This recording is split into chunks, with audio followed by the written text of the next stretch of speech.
Calling all stations. Clear the air lanes. Clear all air lanes for the big broadcast.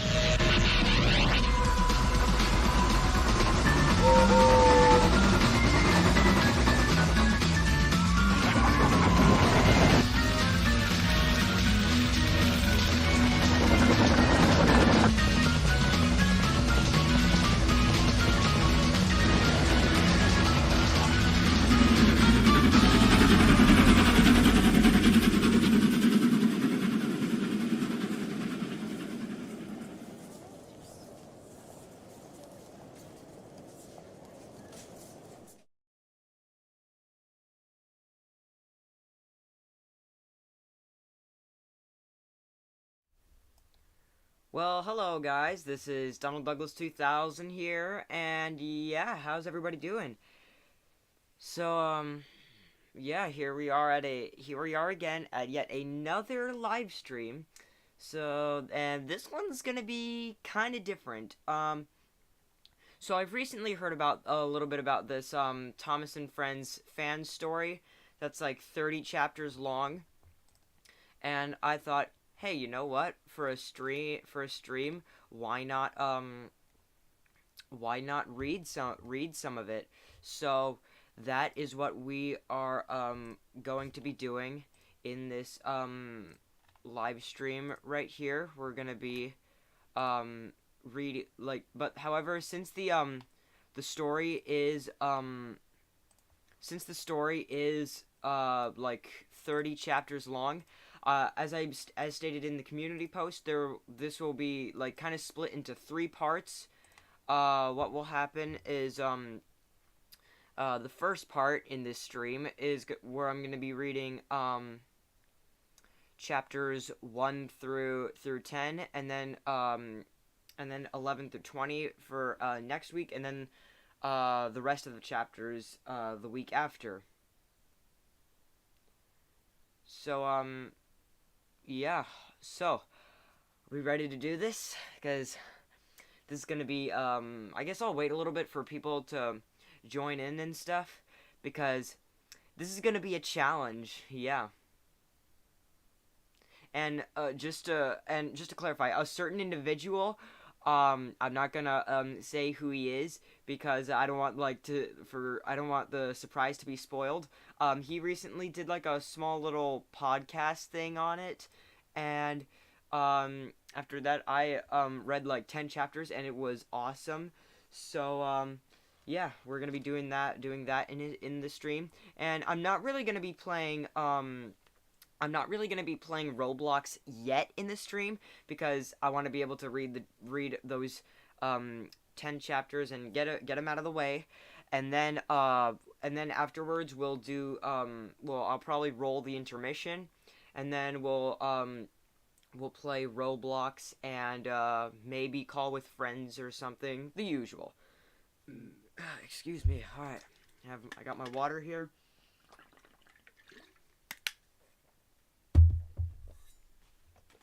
So yeah, this should be fun. So, are we ready to do this? Are we ready to do this? Are we ready to do this? Everyone in the chat, say I'm ready if you're ready to do this. We're on for the beginning of a wild ride here. All right.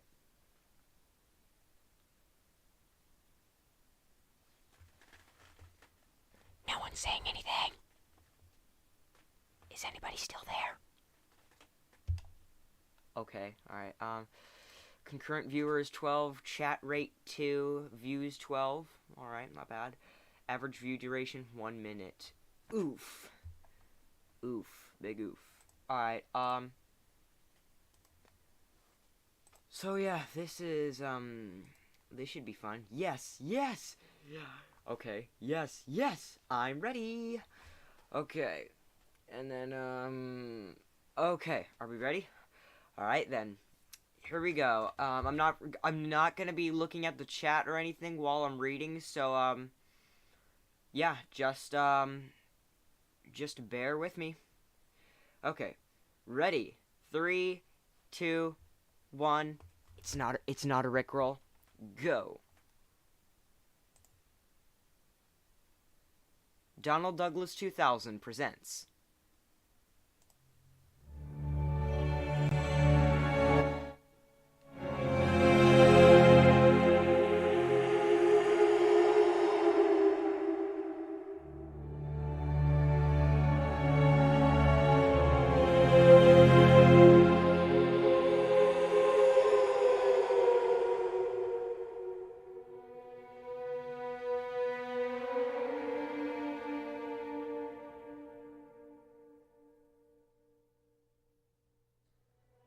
The Island Swan Song by Trained Assassin.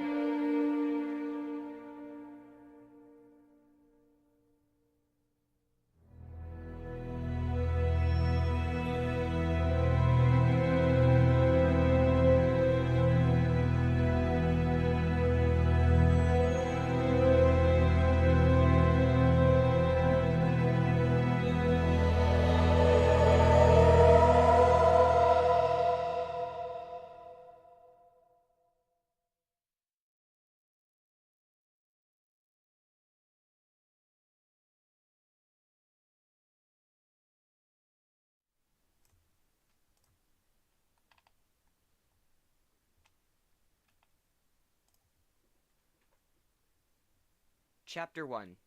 Sodor Soil.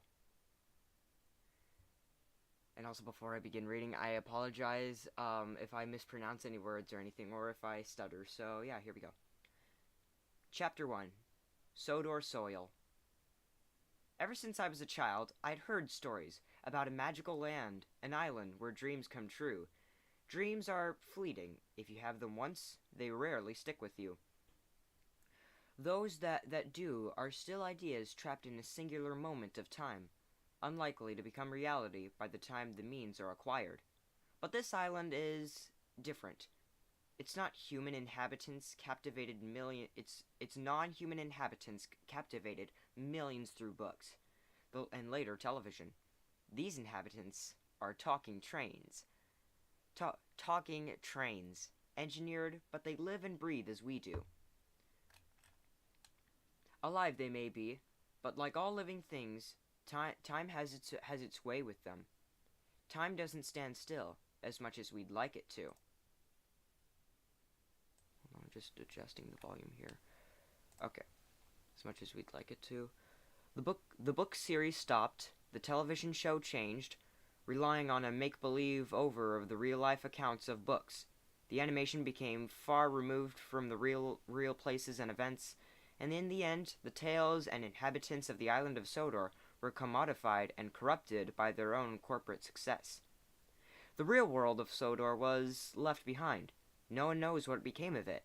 As a child, it was my mental escape, and the dream was always that one day I would get there for real. The maps exist. The railway's history was meticulously archived, but I fear I missed my chance. The world has changed almost unrecognizably. So, Mediterranean summers are now the UK's norm. The coasts are flooded, the east coast eaten away by the frigid cold waters of the North Sea. London has been contracted, now home to only the richest of elite.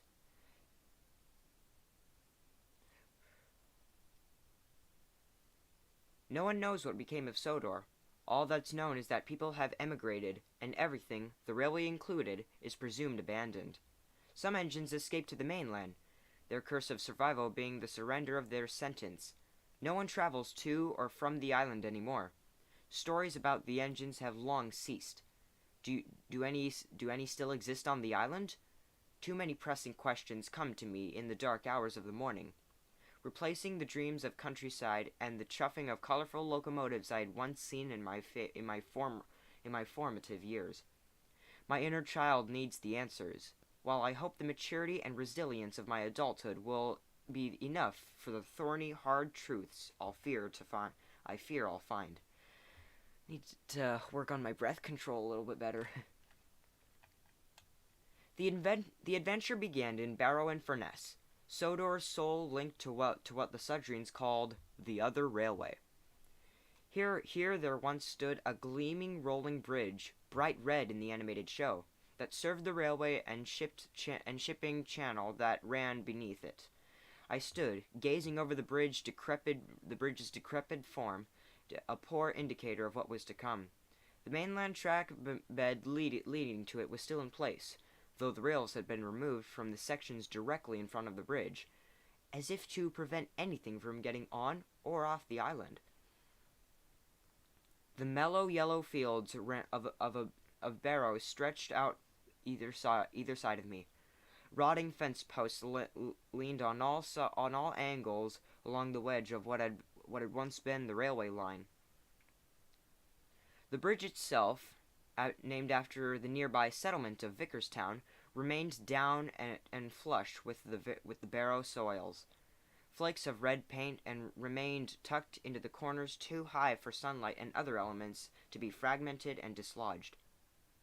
The remainder of the bridge had rusted into a deep crimson red, more akin to the shades associated with the scrapyards, succumbing to decades out of the wind, rain, and sun.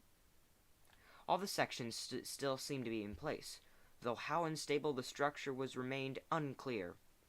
The looming scaffold upper section, which raised the bridge, had swayed off center, jamming all other mechanistic elements. The two huge counterweights had relented to the alluring pull of gravity, breaking away and embedded themselves in the ballast of the rails below, blocking the line. Again, it was unclear if this barrier was accidental or intentional. Regardless, given the shift towards the container shipping supertankers that needed large, deepening ports, the bridge was a relic of time when ships were smaller, nimbler, and more numerous. Need some water.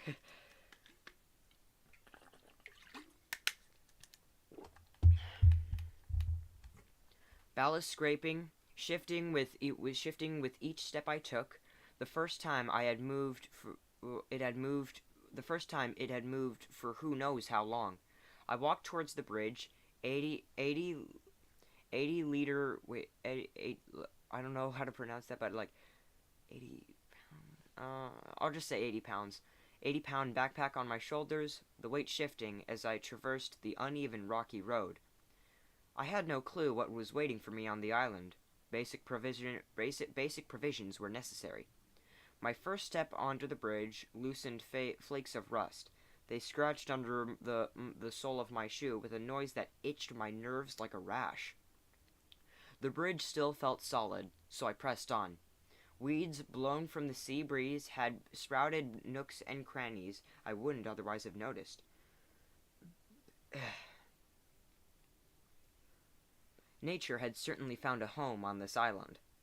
Edging around the counterweights, my feet planted onto Sodor soil for the first time. A dream fulfilled. My curiosity fully awakened, and my senses heightened in ways new to me. The air smelled different, an industrial, burnt aroma lingered all these decades later. Maybe it was real, or my mind was filling in the blanks with what I expected or hoped to find.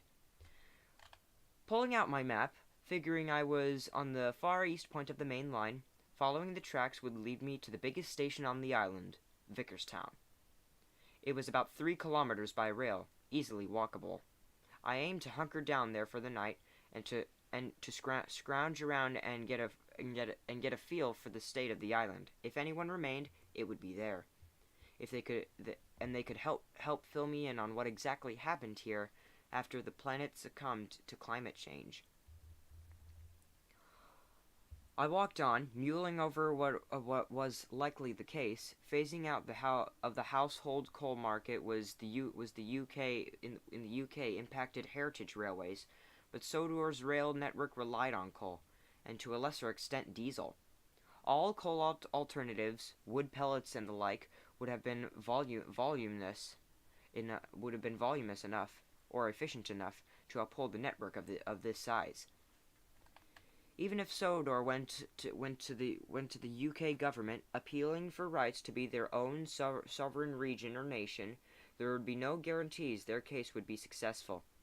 But would people rather abandon their island, frozen in time for so long, or modernize it, removing all the endearing, quaint qualities that people on the mainland loved and were jealous of?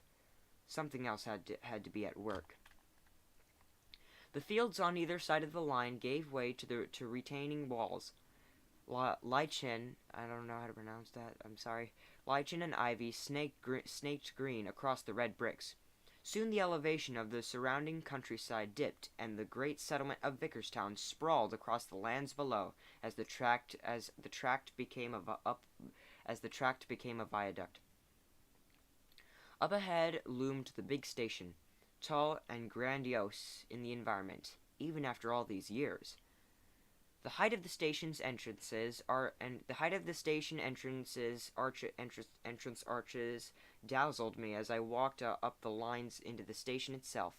The central pillars were a scale of stone and mortar architecture rarely seen anymore, except perhaps at St. Pancras or Temple Meads. Windows were shattered or covered in so much grime that they were opaque. Most of the green scaffolding supporting the roof remained in place, though a couple of sections had loosened, hanging in precarious positions high above me. There were no trains or humans in sight. I clambered up onto the platforms, a place I'd always put myself in my dreams.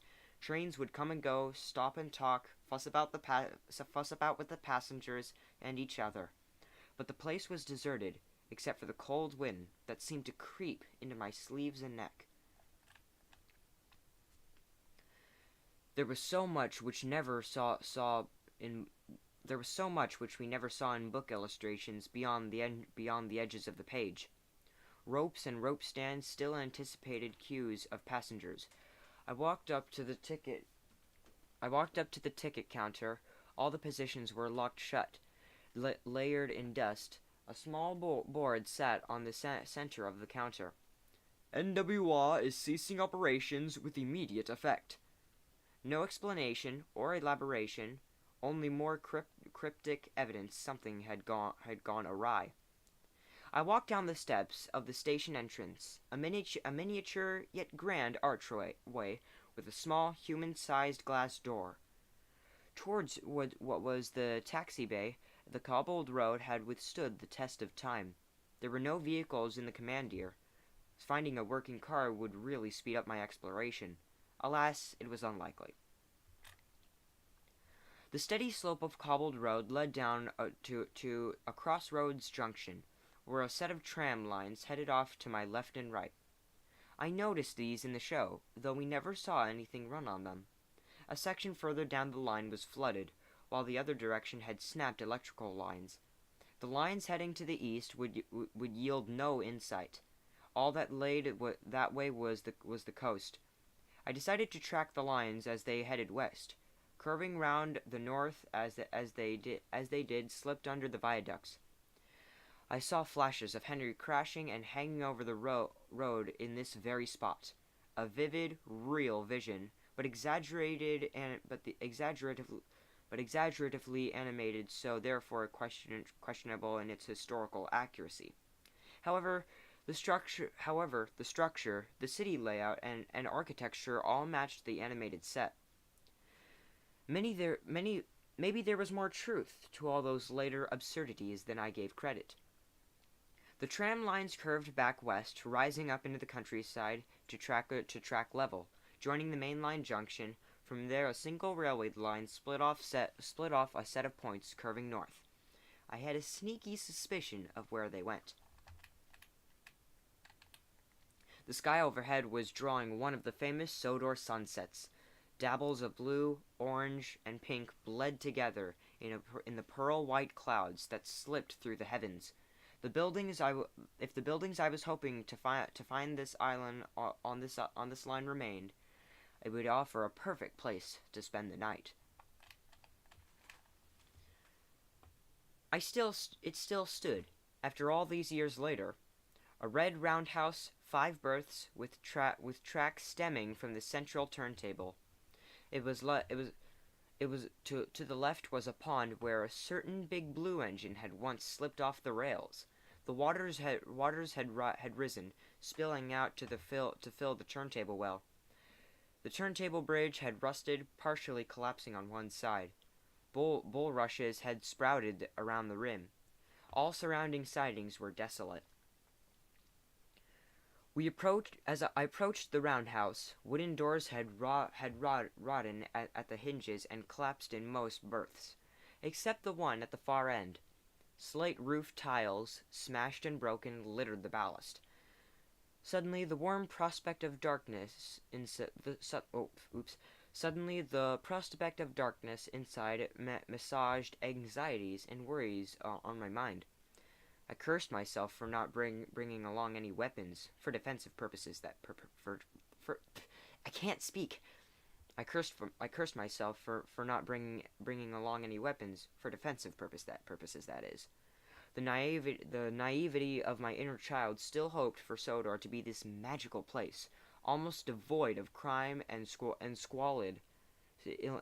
squalid illness of mankind so prevailed and obvious the rest of the world. Now, though, given the decomposing state of things, I wasn't sure what lurked even behind the most familiar of childhood fantasies. Bending down, I grabbed a shard of slate, broken to a sharp point by its fall at some point in the past. I crept closer to the dark interior of the roundhouse, reaching the doorway of the central berth, falling into alignment with the wall. I took a moment to control my breathing, closing my eyes. Holding what in that current breath, I swung into the open, head racing to survey the interior. Emptiness, relief, and disappointment. Ambivalence of all three feelings, nothing seemed amiss, except for the lack of anything recognizable beyond the standing structure. "Hello?" A voice echoed amongst the brickwork. A female, louder than normal human, even without the assistance of echo. Frozen, my ears raced to trace the source. It had been uttered, spoken, more like a question rather than a greeting. I spun, and the locked berth, shrouded by the deeper shadows of the roundhouse, the vague outline of an engine appeared before my readjusted eyes. For the first time, my eyes were resting on a Sodor engine, alive, talking, and real. Perhaps there was something left after all.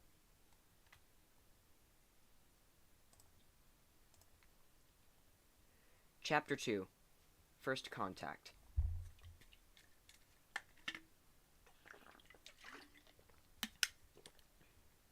Scrambling for my torch, I raised to shine a light, to gaze upon a real face, upon a real train. Pushing the switch, I angled the torch's beam. Angular side tanks, 3 pairs of driving wheels with an external rectangular piston emerged as the concentration of photons peeled back the darkness. Dust and rust clung over most of the modeled paintwork. In a handful of areas, tinges of red and pink showed through. A dented golden lamp sat atop her funnel. I walked around, getting a better view of the front. There was no smoke box door. In its place was the largest, roundest face I'd ever seen, blotchy in places with soot, but I could make out freckles. My eyes, my goodness, they were big, the size of basketballs. They stared at me with the power of weight of deity. I felt minute and fragile by comparison. So much was held within her gaze. Pain, suffering, loneliness. I drew the torch beam away as to avoid scaring her. "Rosie." "Are you a vandal?" she asked, a flicker of fear in her voice. "Or a thief? Are you here to steal parts?" No, no, I held up my hands. I'm an urban explorer. Explorer? What is there to explore? A confused expression reshaped her face. Her voice was loud, the reason why unclear to me. Maybe because of her size, or the smoke box helped to amplify it. So many questions. I like exploring old and abandoned places, I explained, to see if anything is left behind, or if there's anything that can explain why they're abandoned. Oh, Rosie blinked. What have you found so far? Wait. Excuse me. Nothing. I put my hands down. No people, no engines. It's like the island was deserted. It's like the island was deserted just like that. I really have no idea how long I've been here, Rosie began. My driver and fireman put me here and said when the railway reopened, I'd be brought out to shunt trains. Her voice paused, cracking under its own mental recollections and wishes. But they never came back. The railway never reopened. I gazed around the shed. Ivy crept in through broken skylights. The night was crawling in form outside. This was to be my accommodation. I began unpacking, unclipping the sleeping bag from my backpack. What are you doing? Rosie inquired. I'm camping here for the night. I revealed some baked beans and a mini stove from within the backpack. We'll have plenty of time to talk. It's been so long since I had company. Rosie closed her eyes, remembering back to the days when she huffed about the yard, shunting trucks and sorting freight. I got the beans on to cook, and wolfed down a few minutes later, propping the torch against my bag to spread some light through the cavernous sheds. I got comfortable in my sleeping bag. You worked at Vickerstown, right? Yes, I was the station pilot. Do you know what happened to the other engines? I drew a pen and a small black notebook out of my trouser pocket. Not many. Rosie furrowed her brow. I know Sir Topham Hatt sold off what he could. I think most went back to their respective lines and sheds here on the island. Tidmouth, Wellsworth, Farquhar, the usual places. Right. I made a note. Do you know what happened to any of them? Wait. Do you know what happened to any of them? Rosie cast me an eager stare. I've tracked down a few. I turned to a previous page. I'd made a list before coming here. Stepney is back at the Bluebell. Winston is at the Steam Museum in Swindon. A number of diesel shunters, '08s that is, are spread around the mainland, all repainted. They were hard to trace, but I think Diesel, Airy, and Burt are still straining their buffers. Paxton and Sydney were lucky enough to be picked up by heritage lines. The Llangollen and East Lancashire. I'm sorry if I mispronounced that again. I'm so sorry. Thank goodness, Rosie sighed. Seems like they've got their just desserts. Yes, Stafford, Whiff, and Emily are at the National Railways Museum. Stephen is currently on tour, and Fergus is in preservation. It's so wonderful they managed to get away, Rosie beamed. It would be wonderful to talk to any of them about their new lives. A smile vanished from my face. Wait. Oh yeah. She instantly noticed it. What's wrong? What's wrong? They survived, but they can no longer talk. The words clawed out of my throat. A harsh truth, maybe a meaningful lie, would have been better. The island curse is real. Hang away. The island curse is real. If you leave, your face and all your sentience disappears. The television show omitted that fact to keep going, as did some later books. It was reduced to a mere rumor.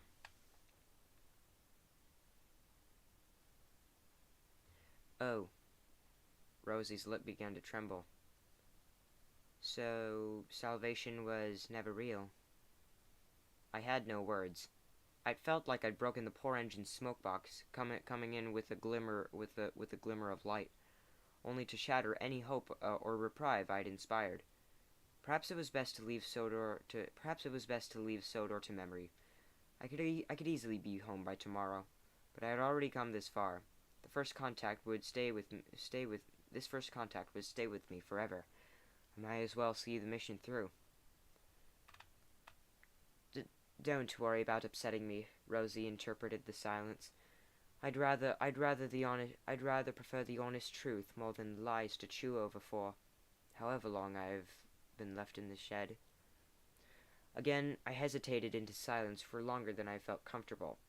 The task of accepting fate, mortality. It wasn't something I could advise on or even understand myself. The thought alone of being in that position frightened me. Tell me a little bit about you. Rosie changed the subject. Why did you come to Sodor? Most people have forgotten about it. Well, I put my notepad to one side. I grew up reading about Sodor. It was in my books, on TV, toys and engines lined up on the shopping aisles. The world was so immersive. Wonderful. It's followed me through life into adulthood. It's inspired me to write stories and helped me make friends in faraway places. So I just had to come and see it for myself. So you're a writer? Rosie asked. By night I have day job to pay the bills. I like exploring, particularly deserted places. They make for great inspiration. Are you going to write about what you find here? Maybe. I paused, thinking about it seriously. I was here to serve my own personal curiosities first and foremost. It may not be a happy story or a happy ending. I don't know if people would want to read it. You won't know until you put it out there, Rosie answered. The drowsiness began to hit me. I'll sleep on that. I had walked a long way, carrying heavy loads. The fact that I hadn't complained cracked a childish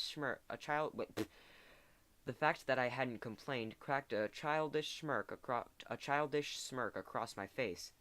I'd persevered, like a really useful engine. What's so funny? Rosie looked puzzled. Oh, nothing.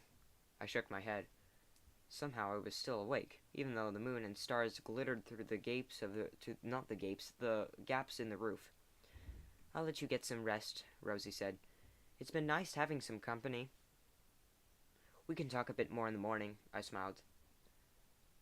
Good night. The wave of tiredness continued to creep over me as I laid down, rolling over with eyes forced shut. The wonders of Sodor would resume in the morning. I awoke as soon as the sun was up. Rosie was sleeping, huge eyes still shut, so I went about sorting breakfast. She awoke shortly after I'd finished eating. How'd you sleep? As well as one can sleep on sleeping bags and sleepers. They didn't really live up to their name. I rubbed my back, smiling.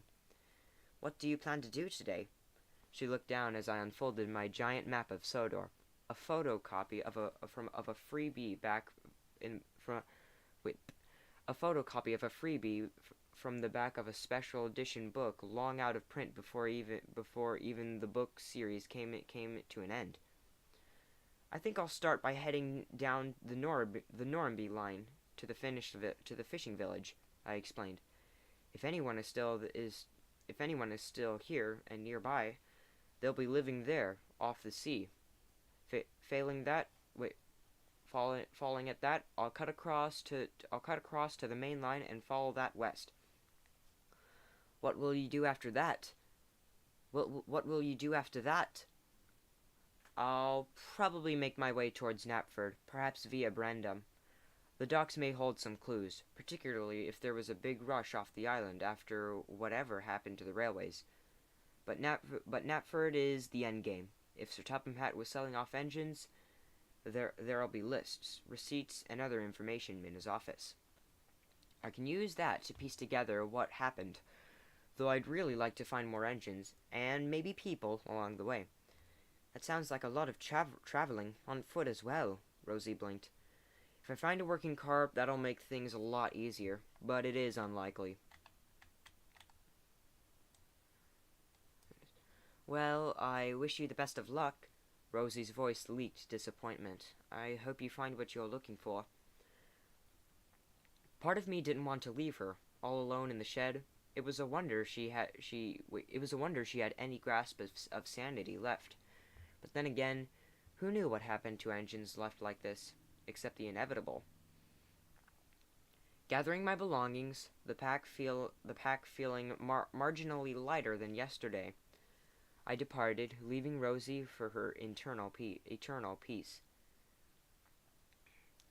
If time, rations, and the trip permitted, I could stop by on my way back to the mainland. But for the moment, my focus retained forward. But for the moment, my focus retained forward. I found my way back to the junction. The map indicated roads heading south to southwest. Need some more water.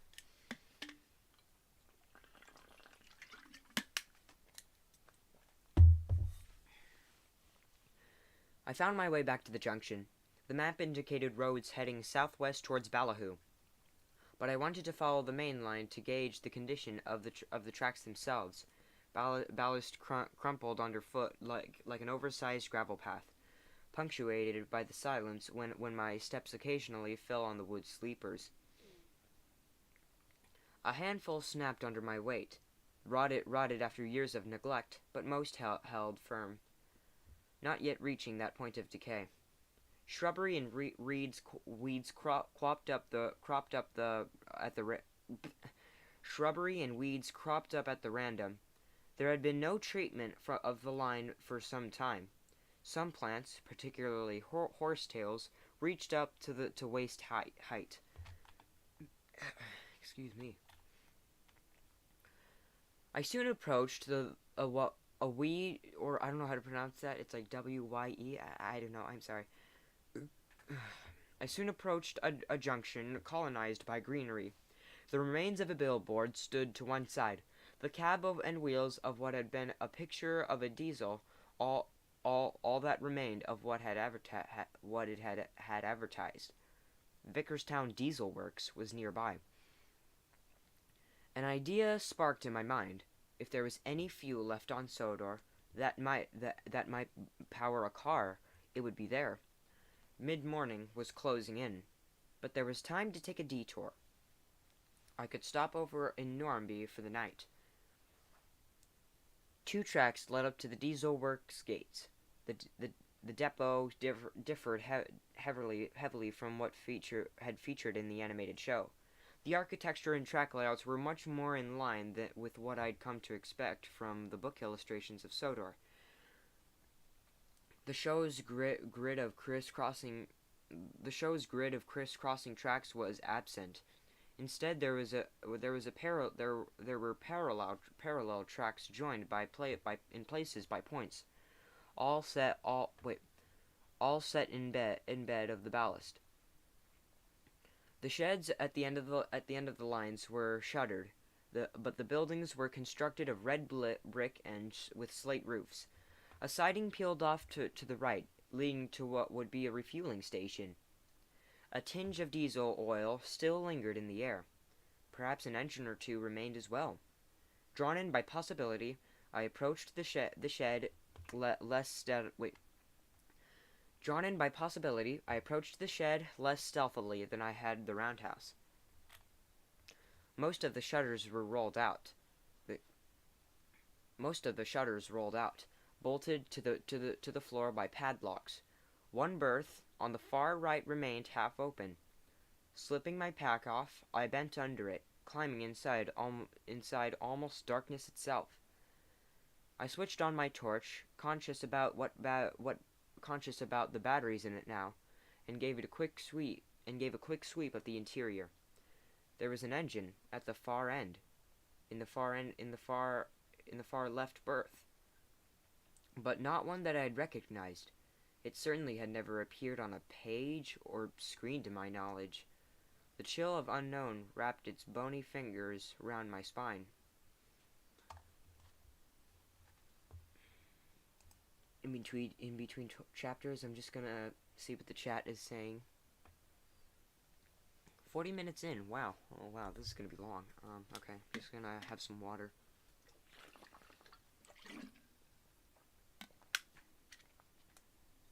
Okay. Yeah. Here we go. Chapter 3. The Lost Diesel. Racking my brains as I approached the engine, I couldn't place it in any Thomas or Sodor media. From what the torch revealed, it was a Class 23 Baby Deltic, still in BR 2-tone green.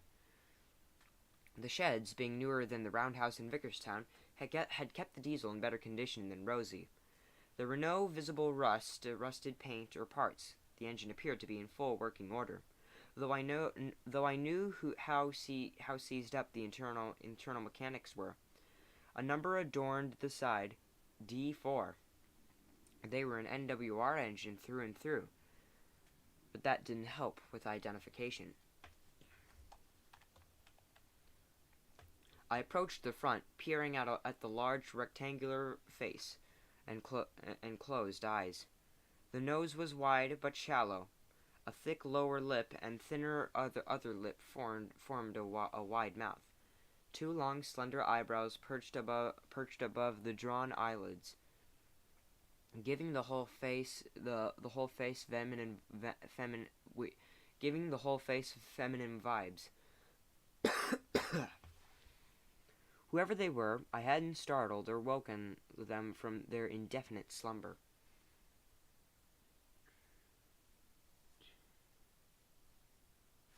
Need some more water. Sorry.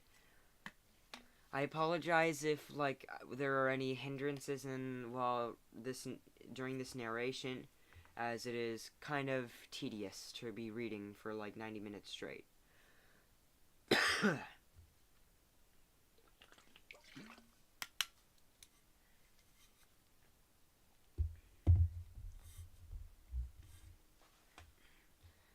Lightly tapping my torch on the tip of one of the buffers, the eyelids flicked open and shut. The lips parted, mouth gaping as the engine let out a silent yawn. Taking a step back, the eyelids rose. Black pupils searched from side to side, looking for the source of the disturbance. They zeroed on me. "Oh," the engine said, female voice low but relaxed. "Hello. Who are you?" Just an explorer," I answered, inspired to come here after reading stories about Sodor. "Oh," the engine looked me up and down. "You didn't strike me as an engineer. Good thing I didn't assume you were my driver." "What's your name?" I asked. "Abigail," the diesel replied. "Nice to meet you. I don't recall seeing you in any of the books or television adaptations." "Not surprising." She averted her gaze. "I arrived on the railway after the author stopped writing, or at least that's what the other engine said." "What year was that?" I pulled out my notebook and pen. "Shortly after I was withdrawn, I was put up for sale or scrap." Abigail sighed. "Feels like a lifetime ago now." I deduced from this she must have arrived on Sodor in the early mid-70s. There were more books written in the 80s by a different author.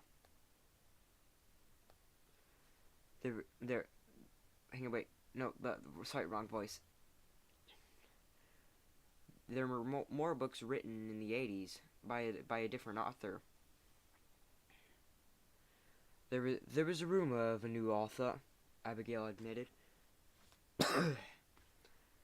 "But the engine said he would only ask for stories from the same engines and the previous author used. And Golden said children wanted more of the engines they already knew, not more faces and names to remember. It's not their fault. I didn't have as many interesting tales to tell. My job was important but monotonous. I had the luck to avoid any of the mishaps that did occur." "What was your job on the railway?" I leaned against the massive cold buffer to take notes. I worked in the diesel works mostly. Abigail began, taking scrap pots to the scrapyards or waste dump. I helped Clive with collecting new pots from various docks, or those brought in to Vickerstown by rail. Clive? I stopped her. 2 engines not recorded in the books. Sodor seemed to have plenty of secrets left. He was a blue diesel, class 47, if I remember correctly. Abigail racked her cab for memories. With yellow ends? Yes, she beamed. Was he in the books? He was, very briefly, but never spoke. I jotted down the name. What is wrong with my voice?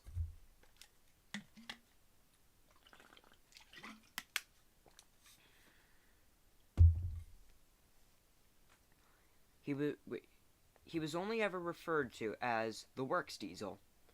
James either mentioned him or he was featured in some illustrations. Huh, typical James, Abigail pouted. Clive never mentioned it to me. Maybe he didn't know. Well, there were more of us working here. How many? I brought the conversation back into focus. 3. We had a small shunter who took care of all the trains we brought in and took out. He used to race around the yard like a lightning bolt. He had 2 settings, stopped or full speed. There was no in between. We called him Dart. I know Dart. I made a note. Bagnail? I think so.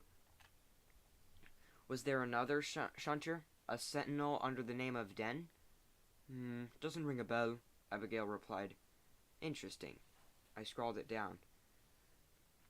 Dart, no Den.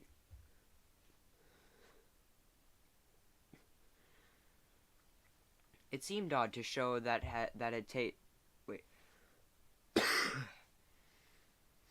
I apologize if I cough or anything. It's hard narrating for like 90 minutes straight.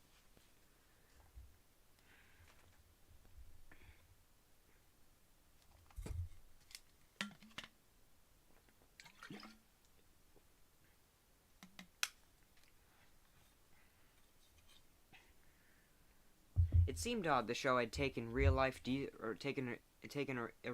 Dieselworks resident, but changed the structural design and added in new characters instead of the others here. Perhaps it was the powers of marketability, the appeal to the modern child audience, that drove such decisions. How did you find it? How did you find it, the 3 of you? So I continued. There was a sibling dynamic. Abigail's eyelids fluttered above a growing smile. Dot was impatient, energetic young'un who got annoyed with his wise, bigger, older brother and sister. He was great at his job and made sure the fueling points were clean and full, as well as the general upkeep and tidiness of the yard and sheds. Did you ever do any jobs not related to diesels? Sometimes I trotted down the line to the goods yard at Vickerstown. Did some shunting there to organize larger mainline freight trains. Abigail mused. That became more frequent as they scaled back steam. More diesels were moved onto the main line. The more work led to more breakdowns, so work here increased. That was my duty, keeping the mainline diesels running with our know-how.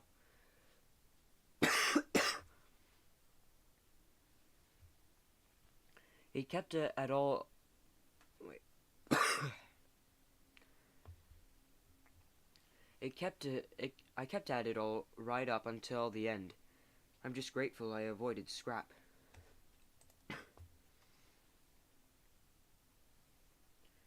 Alright guys, I gotta do something real quick. I'll still be reading this and stuff, but yeah, I gotta do something real quick. I will be right back.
Alright, I'm back. Alright. I kept my mouth shut, not wanting to say anything about the fate of the railway. The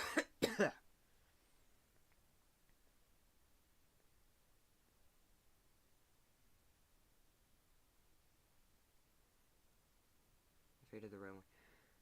Where was I at? Hang on.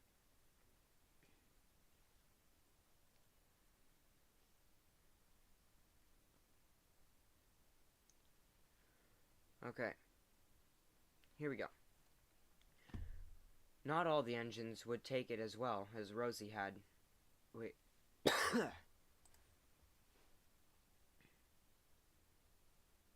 on. What's going on with my voice?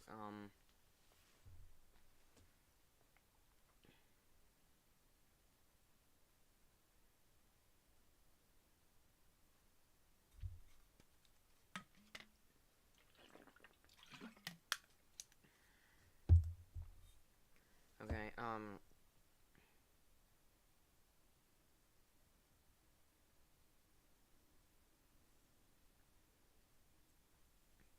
I wanted to ask what happened to Dart and Clive, but perhaps that was digging too deep.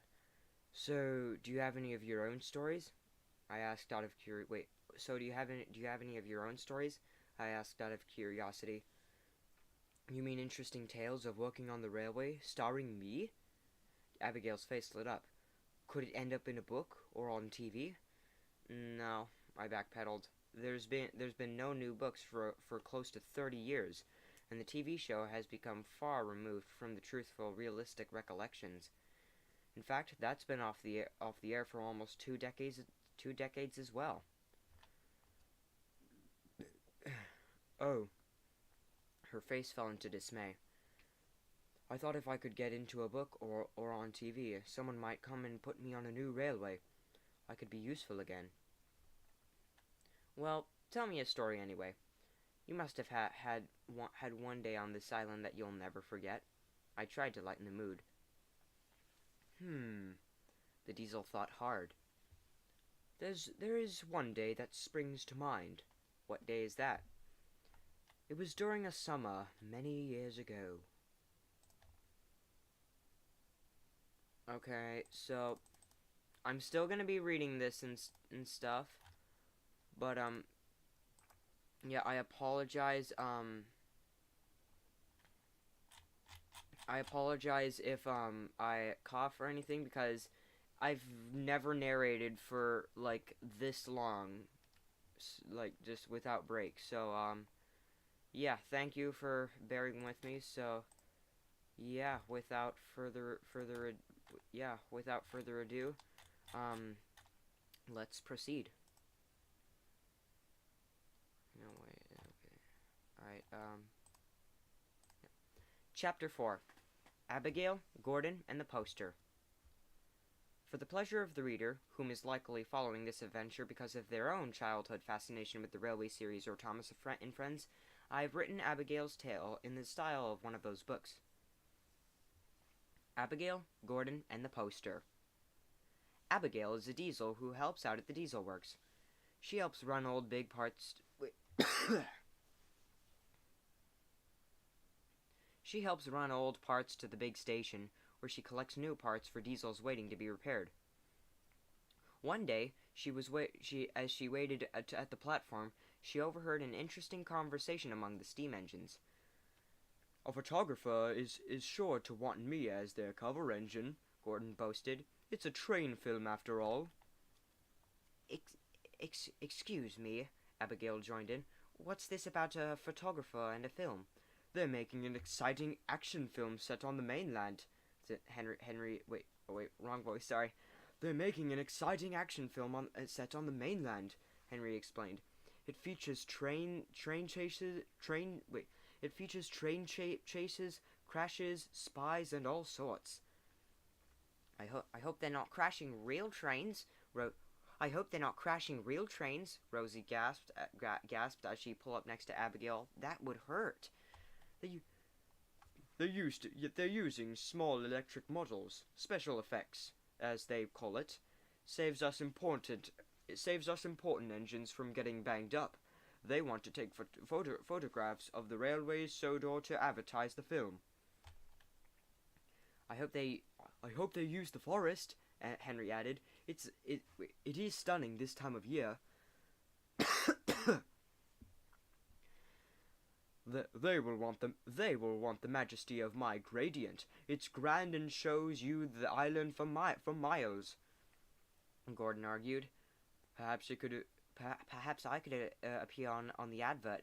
Abigail asked. I haven't featured in any books or films yet. There's a good reason, Gordon huffed. We've already got enough big green diesels on the island. There's nothing special about you. I beg your pardon, Abigail spluttered. No offense, Gordon continued, but you're not grand or distinctive enough. They call you a baby diesel on the other railway for a reason. Haven't they banned your kind from some stations because of your smokiness? Only one station, Abigail scowled. Perhaps they should ban you for your lack of manners. Ha! Chuckled Gordon. I pulled the express. I'm the top train, which is why I will be on the poster. The station master blew his whistle, and Gordon pulled away with the express. Ignore him, Henry replied. There's nothing wrong with being green. Abigail sighed. Perhaps not, but how could a diesel engine compete with the grace of the express? Her driver revved up her engine. A plume of white smoke billowing out out of her roof exhaust, filling up the station canopy as they drew away back towards the diesel works. A short while later, Abigail was resting at the diesel works when her driver got a call from the junction. It's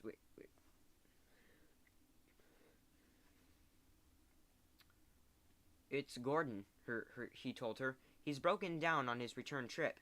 We need to help finish the journey. Gladly, Abigail smiled. Finally, a chance to pull the express, she thought gaily to herself. Gordon was not happy when he saw Abigail driving down the line towards him.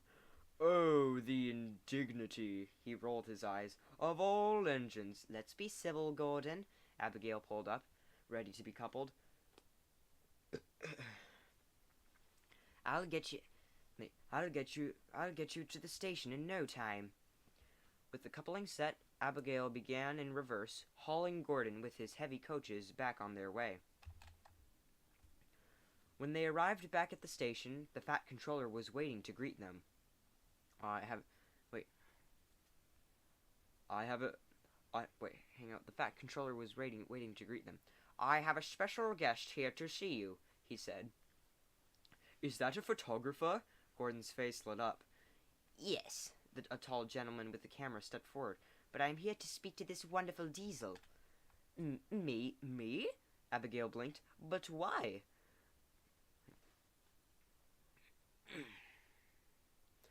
I was waiting on a bridge to capture some video footage of the express, so I had several frames to use for this poster. I saw white smoke rising from behind a hill, from what I assumed was this steam engine's funnel. But when the train came round the bend towards me, I wasn't prepared to be deceived for it to be coming from a diesel engine. Oh, Abigail sighed. I'm sorry I ruined that for you. My class has a rather smoky exhaust. The contrary, the photographer beamed. It fits perfectly with the spy film titled Deception. I was certainly deceived into thinking you were a steam engine, so it works well. I'm going to edit the video into a film as an opening sequence to get the audience on edge and not expecting the expected. Abigail drew the biggest smile she ever had. She was going to be in the film after all. Gordon, however, stayed quiet. Never mind, Abigail smiled. Looks like we'll both be in the film. Indeed, rightfully so, Gordon grinned. Thank you for helping me. I guess I'm not the top train. No, Abigail answered. There's no top or bottom. Just a railway of real useful engines. Okay, alright.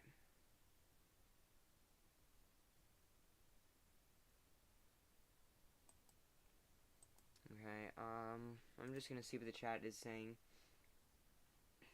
Oh, I see the railway creation. I see the railway creations changed his profile picture. That's cool. Alright.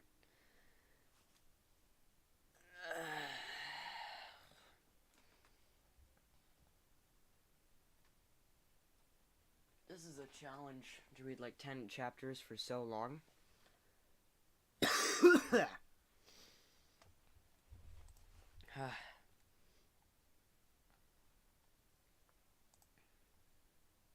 Okay, alright, okay, so we're halfway through. Yay.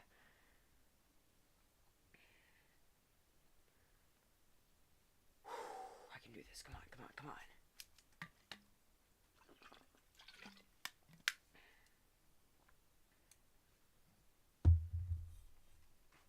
I've never come across this film. I finished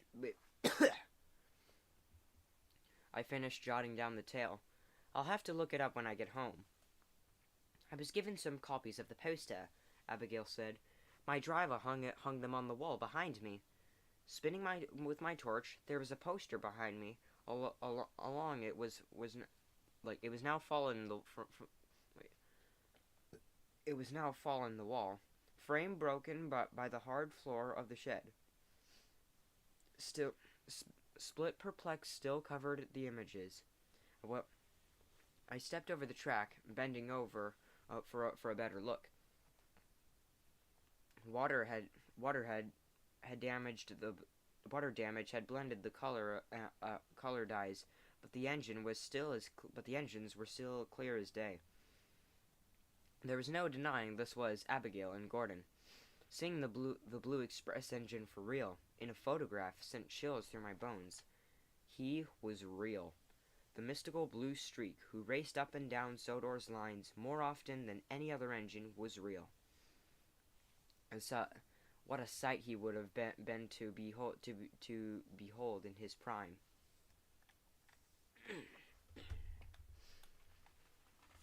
Neither of the engines had their faces visible. The angle of the photographer and position of Abigail's running in reverse, towing Gordon's train, hid behind. Just as well for the film's continuity. I brushed the perspex. Wait, I brushed the perspex. I don't know, but like, I brushed the perspex with. Oh, I don't even think I said the name of this chapter, but it's chapter 5. Return to the rails.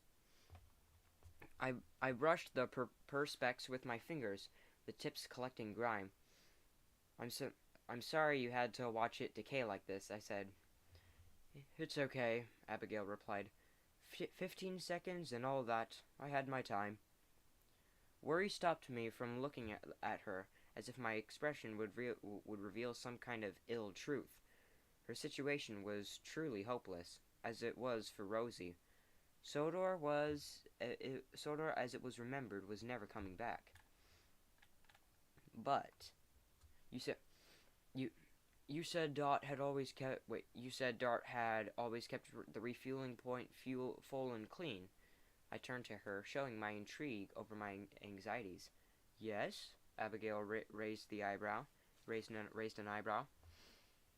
How would you like one more trip, down a different part of the island? Something new for you. Something new for you. One more thing. That's the best I can give you. One more adventure? She smiled, eyes gleaming. It would be my honor. Leaving Abigail for the moment, I poked around the exterior of the diesel sheds. To the side of the tracks was an old ground signal box. Hauling the rotting wooden door open, twisting the hinges gave way as their screws tore out of the weakened door frame. I ducked inside. A couple of the levers jumped out at me. A quick tug of one showing they were stuck in place. I left them be, saving precious energy for Abigail for taking Abigail down a line likely with wait.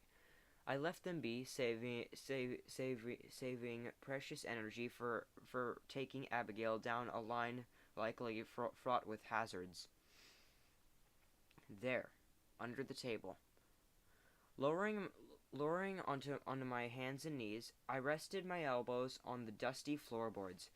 My fingers clawed on the sides of the large metal box. A hideous scrape grated my ears as I dragged it over. Flakes of rust and red paint showed over my hands, piercing with my eardrum with a hideous creak. I opened the toolbox I opened the toolbox to rummage, my hand grasping a promising handle, hauling the bolting cutters out of the box, rustling and clanking all the other tools. Not wasting my time, I clambered up and made my way back towards the sheds. Forcing the clipped jaws around the loop of the padlock, the metal split apart as I squeezed the handle in my tight grip. The padlock clattered down onto the ballast, throwing the bolt cutters aside. I kneeled down, fingers grappling the bottom of the shutter, my face clenched as my arms and legs pushed to heave the metal door up. Slowly and in a very sticky manner, the shutter began to rise. The higher it got, the easier the motion came back to the system. As it passed shoulder height, one more almighty push sent it to the top of the berth's entrance. Abigail winced at the bright sunlight. "Oh my! I forgot how bright the outside world can be." Her huge eyes fluttered. My eyes feel spotty." I strolled back into the receding darkness of the sheds. "It'll pass," I reassured her. "They'll adjust in no time." "Where are we going?" she asked as I picked up my bag to throw it in her cab. "Normanby, the line to the fishing village. I've always wanted to see the seaside." I felt her face shift into a huge smile as I stood as I stood on the cab ladder. It was an odd sensation, feeling the movements of her face through the body of the engine. Another thing impossible to describe in writing. "I must warn you," I answered. "There's no guarantee the line will be clear, or that I'll be able to bring you back." "I know," she replied almost immediately. But the chance to see, maybe stay by the seaside, I'm not passing that up." I said no more. If it was me stuck in a dark shed indefinitely, the seaside would be an endearing alternative too. Her cab door was unlocked. I guess there was no point in locking it if the railway wasn't reopening. I threw my bag on the floor at the rear of the cab, eyeing up what was the driver's chair. I read some books on locomotive operation, so I had some knowledge on what I was doing, or so I hoped. On the left was what I believed the train brake, a small silver lever with a black knob on the end, used for slowing trains. Next to it, on the right, was a black handle, the locomotive brake used for controlling the locomotive when run by itself. Centrally was the bottom of the horn. Centrally was the button for the horn, with the buttons for starting and stopping Abigail's engine to one side. On the far right was a large handle, the throttle, with a smaller handle for reverse. Above these sat various gauges for the brakes, speed, and throttle power. Making sure the brake was on, my finger hovered over the start button. I would be starting up a Sodor engine for the first time in the last 20 years. A childish fizz coursed through my blood vessels and nerves. If Abigail still worked as well internally as she looked on the outside, I was about to take one big item off my bucket list. Thrusting my fingertip onto the start button, my heart skipped beats as I prayed for a connection. Her engine spluttered somewhere within the bodywork behind me. Abigail's body rattled on her chassis. A few seconds later, a tumultuous roar erupted, shaking my earlobes as the noise swirled around my ear canals. The burst of life settled in a loud, persistent chug. A very thin screen of dirty smoke began to fill the top of the sheds. I still stopped! Abigail let out an ecstatic cry. Are you ready? I asked, eyeing the fuel gauge, half a tank full. How's my fuel tank looking? Abigail called up. Hearing her voice in the mix with the engine from within her cab tingled my spine. Half full, I called back. I was talking to a train I was about to drive. It's probably no worse quality than whatever's been left in the refueling point outside for years. How about we make a start? Take us away! Pushing the horn button, Abigail's signature sound erupted to life. Two-tone, one high-pitched horn followed by a much lower one. For the contrasting pitches rippled a chuckle out from a wide grin. For hours as a child, I'd played with toy engines of Sodor. For hours as a child, I'd played trains with toy engines of Sodor. Now I was living the dream. A shove by my left hand released the locomotive brake. My right hand nudged the throttle forward, her wheels screeching like a fork dragging down a sheet steel, sticking and scraping as if they were forced to turn once. But Abigail edged forward, her giant green form moving out from the shadows of the shed's interior. I'm moving! I'm moving! We were. Which meant focus was now paramount. Eyes glued to the line, the points leading out to the diesel works all appeared set. The journey would be a slow, cautious one. Abigail trundled through the yard. Oh my, Sodor really has seen better days. I kept my gaze on the line ahead, the junction too, which was set towards the main line. Easing off the throttle slightly, the ammeter dropping down as I let Abigail roll towards the points. Her first bogey rolled over them with the familiar clickety-clack, repeated by the second bogey. The second point posed no issues either. Tapping the throttle forward, Abigail's squeaky wheels quietened their calls. She began to purr forwards as the motion loosened up. The line was ahead was clear. We slowed again on our approach to the triple road section of the main line. A crossover led to a set of points from the far track, the one needed for Normanby Junction. Pulling the brake lever to slow Abigail, that pleasure displayed on the brake gauge rose that as we ground to a halt.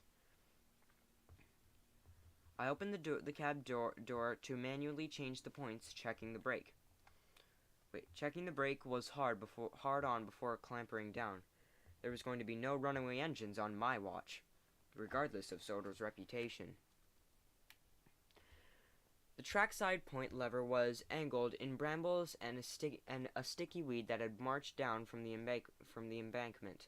Swatting the rampant vegetation aside the best I could, I gripped the handle of the lever, giving it a hard tug. It didn't budge. I tried again, flexing my arm muscles as much as I could. The slightest inclination of losing reach to my pupils. I cursed for not checking the diesel works for any lubricant. That would have been handy at any point along the line. Panting from my exertion on the lever, I looked for the nearest signal box. There wasn't one in sight. I could feel Abigail watching, maybe judging me for my lack of railway progress. "Everything okay?" she asked, voice more innocent than I expected. "The points are jammed against us," I answered. "They haven't been switched in so long." "Could you try loosening up the stretcher bar and the wait, hang on. Could you try loosening up the stretcher bar and the switch rods as well as the lever?" she chimed in. "Good idea." I switched my focus to the other point of the components. She really was a smart diesel with a good amount in depth railway engineering knowledge. Scanning the point, it was clear some ballast and other debris had blown into the moving components. Picking out all the bits I could see, I stepped onto the middle of the track, giving the free toe of a switch rail a kick to try and free up some movement. Strolling back to the lever, I pushed at it instead of pulling, pressing it with all my body weight. The throw almost threw me, coming quickly and unexpectedly. Catching myself on the lever, I stood up and caught my breath, and turning to see the rails had switched. "Well done," Abigail called over to me. "Seaside, here we come." I returned to her cab, guiding her slowly over the troublesome point. Soon we were cruising up the main line at a slow but respectable speed. The rocks of rails vibrating up through the chassis, no doubt loosened by the time. Wait, the rock of the rails vibrated up through the chassis, no doubt loosened by time and the elements. But everything seemed okay given our cautious approach. An ivy-covered bridge passed overhead, where that photographer had stood many years ago. A bend in the track approached ahead. To the left stood a hill that had played the deceptive trick. We followed the track round, and what became ahead put me on full alert. Easing the throttle back, I had prepared on the handbrake. The dark, carnivorous interior of a familiar double tunnel approached. The three tracks of the main line parted, a gap widening between our far left line and two lines to the right. A very famous engine once walled up here. I slowed Abigail to stop at the entrance. This is Henry's tunnel." "It is," she confirmed. "I may be green, but rain doesn't bother me." Rain wasn't what was worrying me. I examined the brickwork. Cracks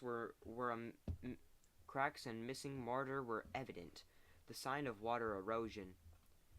If this was consistent throughout, perhaps the tunnel had weakened and collapsed. There was no light or end visible. "Are you thinking it's safe to go in?" Abigail asked. "Yes." I located the switch for her headlights. I pressed it, but nothing happened. The bulbs or circuit may have degraded. Shall we go in blind?" "We've come this far," she replied. "All right." I eased the brake down and tapped on the throttle again. As the engine rumbled behind me, we edged into the darkness. One locomotive trapped in this tunnel is a story. Another would make people think this place was cursed. External light vanished, leaving me with the lights in the top of the cab, barely enough to illuminate the controls. All of a sudden, Sodor didn't feel magical. Breath held, I prayed that this tunnel wasn't going to be our tomb. Chapter 6. Company. Edging deeper into the tunnel, I kept my hands on the brake and throttle, trying to balance Abigail on the lowest possible speed, inching forward. Unimpeded for now, beads of sweat trickled down my neck, heart thumping as whatever was blocking the light grew closer. "So far, so good," Abigail tried to provide some general reassurance. With the vision impaired, the tunnel felt as if it got longer the further we traveled. like some sick illusion that warped the mind. Slivers of light. They were the size of pencils, scattered from rail height to the top of the tunnel, across the full width of our enclosed underground path. "Is that the end?" Abigail asked. "We'll take it slow." I flexed my fingers. We drew closer, the fractures of darkness cracking further. Within no time, we were in the front. They were right in front of us. I took a deep breath, holding it, praying we wouldn't come out unscathed. Praying we'd come out unscathed. Rustling, scratching, and clattering crawled its way over Abigail's front end. Vines, ivy, and a matted bed of weeds passed over the windscreen and disappeared over the top of the cab. The ruckus of the wall and vegetation faded as it passed along Abigail's roof. The end of the tunnel had just been overgrown. My arms collapsed off the controls as I slumped in relief. Abigail continued to roll along as she coughed. "I think I've got a plant on my lip." "We're okay," I reassured her. With the tunnel beneath us, I scanned. Wait, hang on. Oh yeah. With the tunnel beneath us, I scanned the line ahead. Receding forest ran along both sides. A distant signal at the forefront of an approached curve hinted that at the junction we needed. I pressed forward on the accelerator, taking us gently away. Luckily, the points were already set when we reached the junction to Ballyhoo. I guided Abigail over them with the same precaution as earlier. Before pushing down on the double-track line, in the years since the island's abandonment, young trees had reclaimed the space around the rails. Branches battered and scraped Abigail's roof and one side, some bending down to the point of snapping as we powered through. "Ow!" she yelled once or twice. "Sorry," I called from the cab. "Don't worry," came her response. "There's no one to see me in such a state anyway. The seaside will be worth it."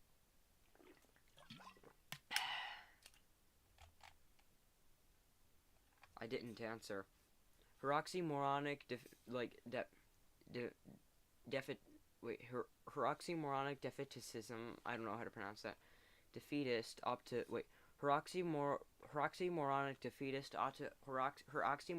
defeatist optimism was a strange concept to process. Risking it all for one final adventure, the strength of character of these engines was remarkable. Buildings sprang upon the horizon. The remains of Ballyhoo. The tall church spire still stood. Black blotches indicated where white roof tiles had partially caved in, and the tower's parapets crumbled in places. The station would be awfully close to there. A signal box drew near on the left of the line, as did the sides of the bridge. Whoa, okay. I slowed Abigail down. We came to a stop by the signal box, overlooking the road that ran beneath the bridge. Let me inspect the bridge before we cross," I told her as I climbed out of her cab. "All right." I hopped over the wall by the signal box, balancing as I traversed down the embankment to the road below. The road tarmac bulged and cracked as plant roofs from sprouting bushes forced their way underground, displacing soil. The central town flower bed, a dazzling palette of purple, yellow, and pink in the snow, was now overrun with tall grass and weeds that spilled over the pavement. Rising from every crack and gap between the paving slabs, roof tiles and shattered window glass littered the streets. Derelict houses and shops stops wait derelict houses and shops stood empty for as far as I could see. I turned my attention back to the bridge. There were some cracks in the mortar and brickwork, but it wasn't under the same stress holding back tons of soil like the tunnel was. The keystone was still in place. I walked underneath it, reassuring it wouldn't collapse on my head. Some roots and parasitic plants hung down from the brickwork, but the keystone on the other side was in place as well. Snaking back up to the embankment, pushing at bushes catching on my trousers, I re-entered Abigail's cab. It's safe enough, better than the tunnel at least. I started her up again, taking her onto the bridge, taking her onto the bridge, one wheel turn at a time. Some wooden sleepers seemed to compress, but it could have been my imagination. I bit my lip. I'd been so focused about the brickwork, I hadn't considered the sleepers. Uncovering the top of the bridge, there was no ballast. Damp and decay that would have weakened them. It was too late to turn back now. Abigail's first bogie exited the bridge, resisting the temptation to speed clear. I waited as she edged back onto solid ground. The canopy-sheltered station came into view, except the canopy's glass, which was splayed across the platform in fragment shards. The church spire rose behind it. We kept on going. The final junction to Normanby awaiting. We left the town behind, bewildered as the points were set correctly. It seemed almost too easy. The line to Normanby drew closer to the River Hoo, which opened wider into I don't know how to pronounce that, into something. According to the show, the headlands should have been here, a tunnel across 3 tracks. Yet there was nothing. The use of three tracks and such a large tunnel seemed odd on such a small branch line. In its place was the purest taste of Sodor scenery I'd ever seen. The ground on the right was riddled with bushes, gave away to the glistening waters of the Hoo, while the elevation to the left of the track kept rising into a majestic rock formation. As it drew closer to the line, I noticed that the mountain rock tracing the edge a mountain road tracing the edge of the rock face. The collapsed remains of a small pier on the right caught my attention, rails sloping into the water. I slowed us for the dodgy point, one that could have been responsible for sending Thomas off that pier many years ago when trying to deliver fish. The road drew closer until it ran parallel with the track, both running together into the fishing village. A small cluster of houses, once brightly colored but dull, was flaking in the sea breeze. Were sandwiched between the transport routes and towering sandstone cliffs. The sea level had risen enough to lap the bases of the railway line closest to the quayside. Much of the black ballast had been wasted away. A rusty crane had succumbed to a salty sea atmosphere and laid collapsed in the waters. Fishing boats lay all around, partly sunk. Masts snapped, nets splaying all the directions. I drew Abigail to a stop. "This place is definitely deserted," I said to myself. I can taste the salt. Look at that view." She seemed pleased still, despite the crumbling state of the town. I got down from her cab, surveying the environment. If people had left Sodor, why abandon the boats? They could have sailed away on them. An alternative mode of transportation.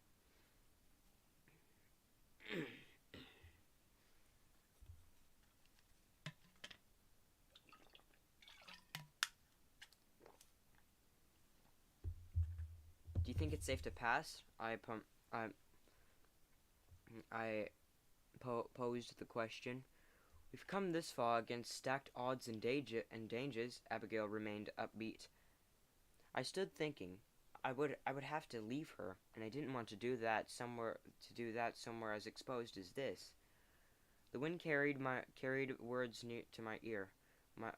The wind carried words to my ear. My neck hairs stiffened. A voice. Listening. I had to make sure it wasn't a trick. It came again, muffled, as if locked away.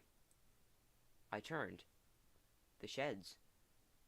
They were still standing on the edge of the quayside, large, stony, with space for 2 engines. If it was a person, they would have come to greet us. It had to be an engine. I walked up to the large wooden doors and peered inside a rotting gap close to my level. The edge of a buffer beam met my gaze, while the voice became clearer to us. Hello, wait. What voice should I do? Hello? Is that a diesel? The voice reduced to a mumble. Probably the breeze playing tricks. It wasn't a voice I recognized, but it made logical sense. But I'd made a logical guess at who it could be.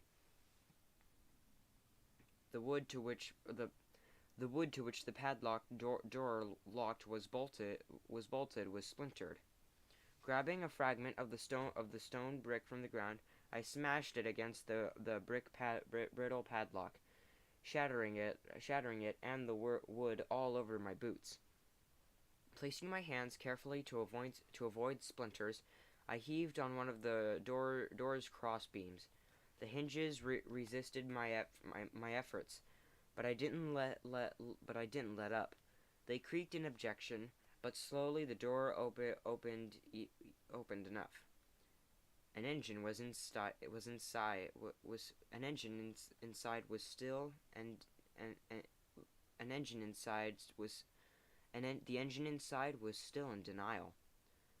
I'm not believing it, he said to himself. It's the wind. I stepped inside. The giant face gaped in shock at the sight of me. You're a person, the engine spluttered. Yes, I think I am. I eyed him up and down. A large tank engine, one who definitely had seen better days. The maroon LMS livery was far from spotless, but all gone, and what remained was mottled with orange rust. Arthur looked me up and down, still in disbelief. I'm not seeing things right, or hearing things. I thought I heard a diesel. You did, I nodded. Abigail is outside. Arthur's eyebrow climbed. Clearly, not all the engines knew each other either. Do you know what happened? I asked him. People shut down their fishing businesses, Arthur recalled. They thought the village would soon be lost to sea. They tried to make my line into a tourist attraction instead, offering sailing trips and train rides.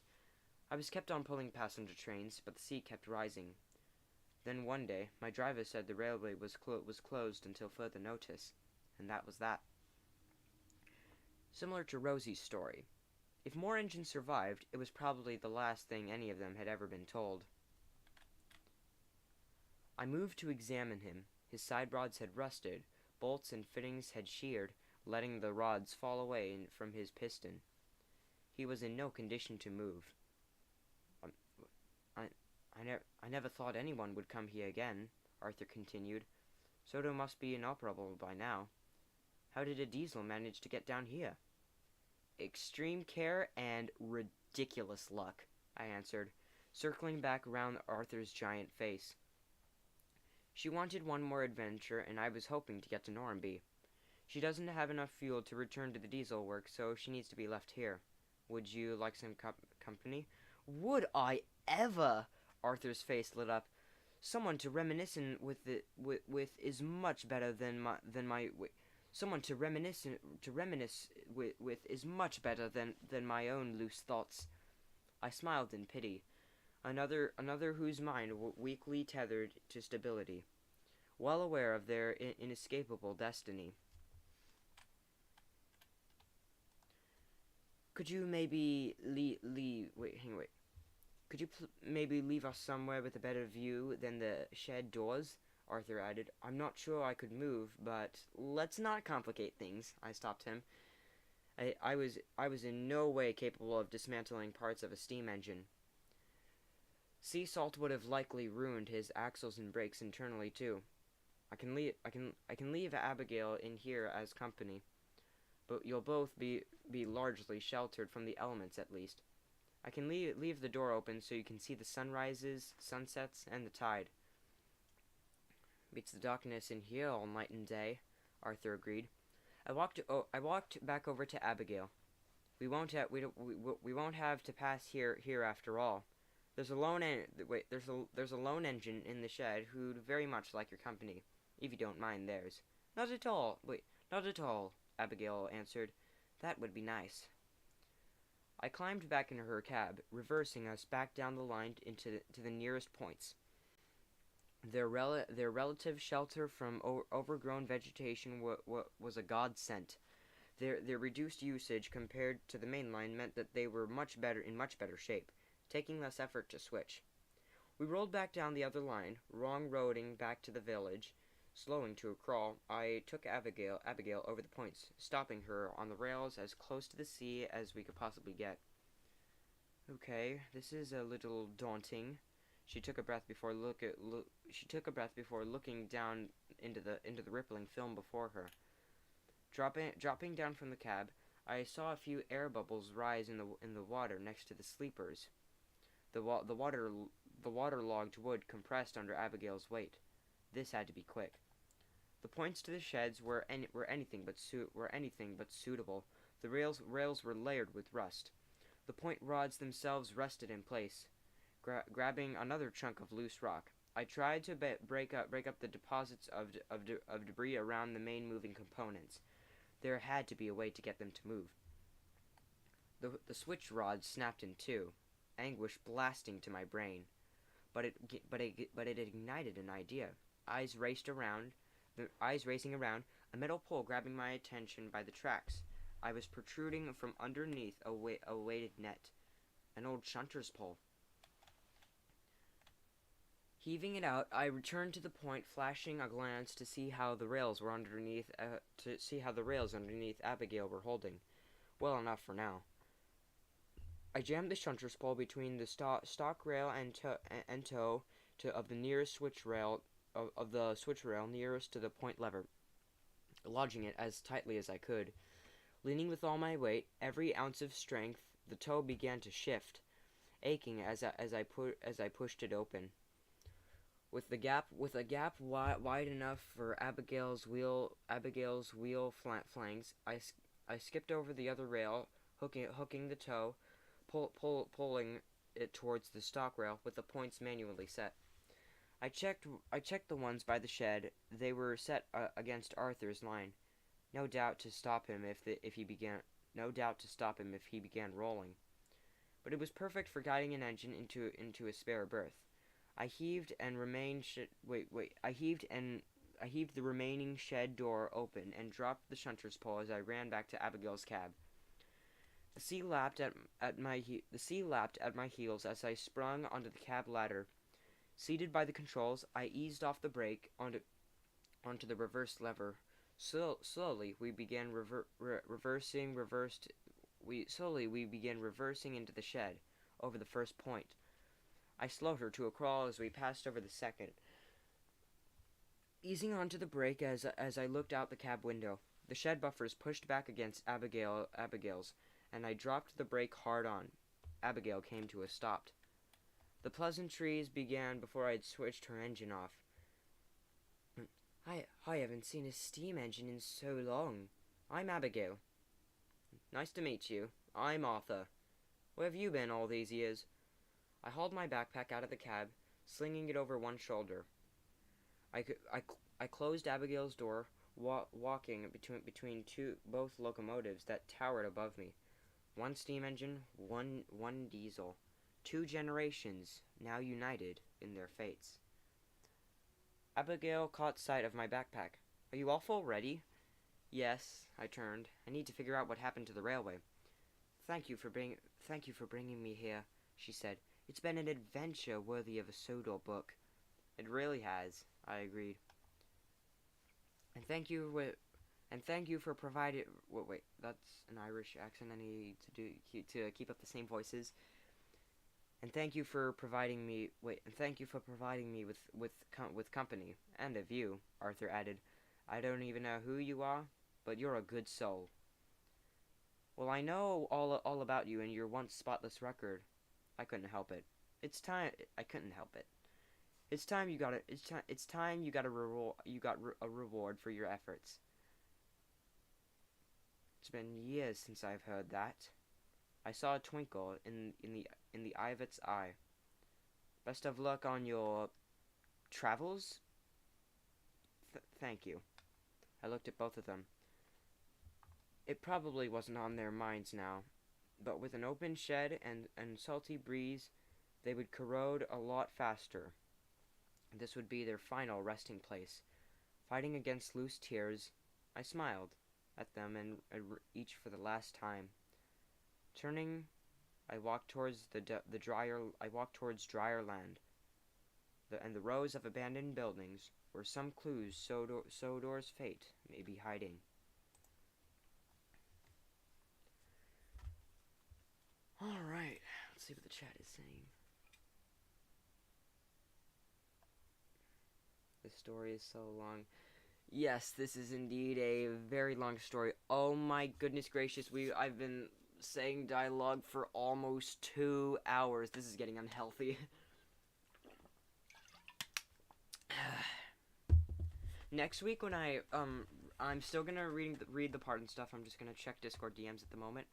Okay, a couple from the OK Boys. Ooh.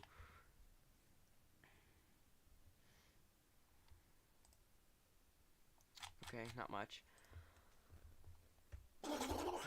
This is a real challenge. I have no idea how people read audiobooks like this. Oh my goodness gracious.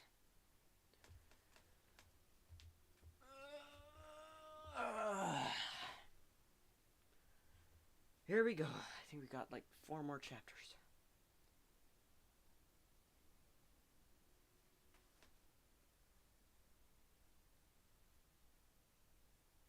Chapter 7. Sleeping Beauties. I'm not sure what woke me. It was likely the morning blazing through the shattered window, over which I'd hung some makeshift curtains. Though they seemed to have fallen away during the night. I yawned, squinting under the retinal assault. I sat up on my sleeping bag mat. The carpeted floor of this abandoned house was much more agreeable to my spine than the Vicarstown roundhouse.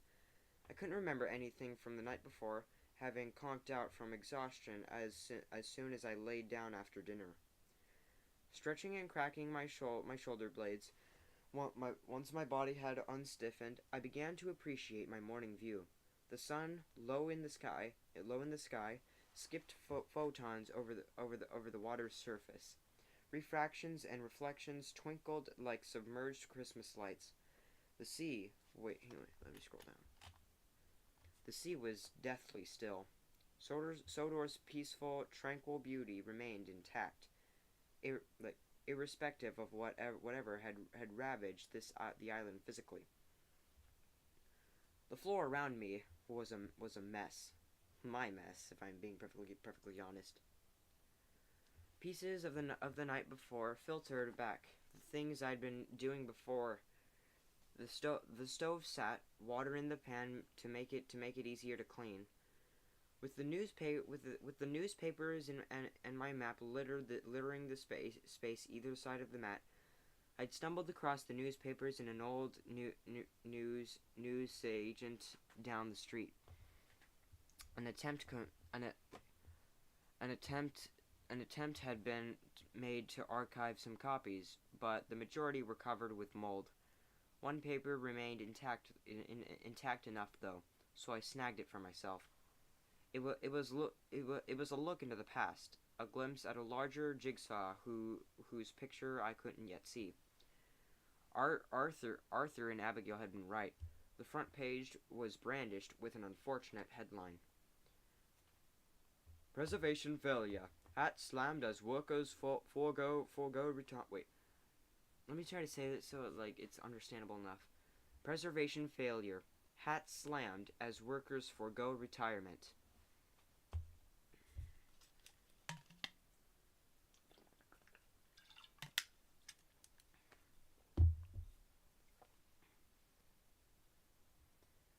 The paper at least gave me a date. 10th August 2013. I gave it a quick skim, picking out what I could among the blotches of ruined ink. The NWRC's attempt at maintaining steam services on. Oh my goodness gracious! They're flying. For the past couple days, I think they've been practicing for a jet show. So that's fun. That's not part of the story. I just heard it outside my window. My fellow viewers probably heard it as well. The NWRC's attempt at maintaining steam services on preservation branch lines have been branded a failure by the Department of Transport. The initiative has continued to lose the railway money, with remaining commuters opting for reliable cars instead of infrequent services. Diesel attraction on the main line has sufficed, but trade unions have slammed Sir Topham Hatt with concerns over railway workers foregoing retirement to keep services running. The these lines have been running since we were children. One engine driver told us. It would be awful if they died before we did. The nostalgia effect hasn't translated into ticket increased sales. I paused for thought, digesting the notes. Diesel eventually won over steam to run the spine of the railway network, with steam being allocated to branch line use only. The feeling towards the steam remained strong, personal. So what caused the switch to be made? It seemed to go against the efficiency I had come to know Sodor, a safe haven for steam. The issue of age stuck out as well. Where were all the youths? Did they not share the same passion for the railway? And remaining commuters. The job sector on Sodor didn't sound like it was in a healthy shape either. Some solid evidence at last, but it only begged more questions.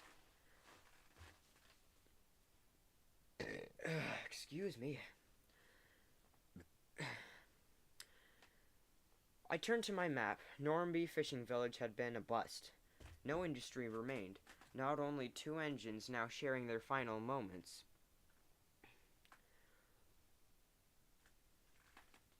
Let me grab something. Alright. Brushing the depressing reality aside. Brushing the depressing reality aside, I retracted my planned steps. It was time to get back to the plan I brought to Sodor. Following the main line, I've had to backtrack slightly, going cross country to the nearest bridge over the River Hoo, then continue down the branch line to Crovan's Gate. Given this was the what's the name of this chapter again? Hang on. Sleeping Beauties. Oh yeah. Given this was where the narrow and standard gauge lines converged, the home of the steamworks and transfer yards, there had to be something here to shed light on the deepening mystery. quickly shoveled down some breakfast and gathered my belongings, sticking a newspaper in my bag for future reference. Sleeping in an empty, decaying house hadn't been as bad as one might think.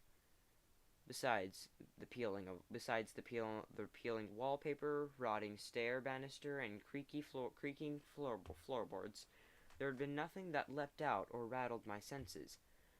The seaside had been as quiet as can be, the skies punctuated only by the light sloshing of waves down by the railway lines. Stepping outside filled me with mixed emotions. Should I stick my head in on Arthur and Abigail, or was I delaying the inevitable? Our paths would never cross again. Calling upon logic to quell the temptation, I pressed forth down the tarmac and back up the line. Given I didn't know what terrain lay ahead, or what condition Ballyhoo and Crovan's Gate to Crovan's Gate line it was in, it was best to save all my time for travel. My head and gut outvoted the heart. Landmarks from the day before passed as I retraced the journey. The form points I'd switched, the old pier rotten with and riddled with barnacles. From here I went off track, trudging through the rustled vegetation towards the banks of Hoo, following the river directly with not the river. Following the river directly would save time. The nearby Sodor River Bridge would be my crossing point. The Hoo itself was much higher and wider than it appeared on the map. No doubt the result of rising sea levels. Keeping the water in the river system, new banks had started to establish.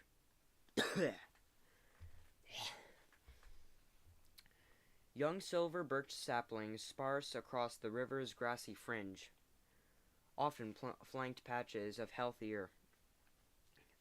While wider and higher, the river had not gotten longer, and within no time the gray bridge drew into view.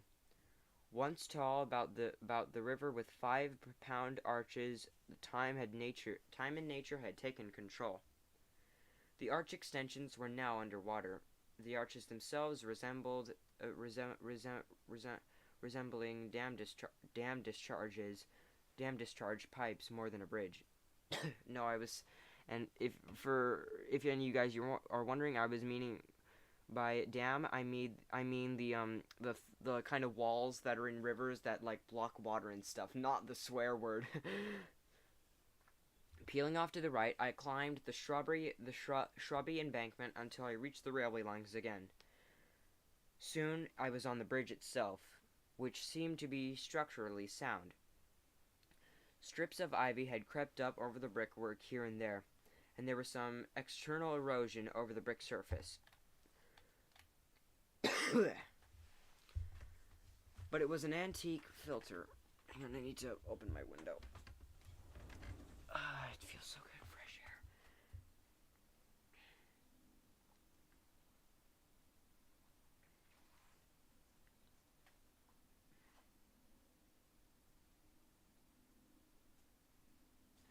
Strips of ivy had crept up in the brickwork here or there, and there was some external erosion over the brick surface. But it was an antique filter, improving the bridge's aesthetic with age. Whether Thomas had really failed to break here was a mystery. Special stone blocks may be nestled deep in the waters below. Nestled deep in the waters below. I guess some of Sodor's secrets would forever remain a mystery.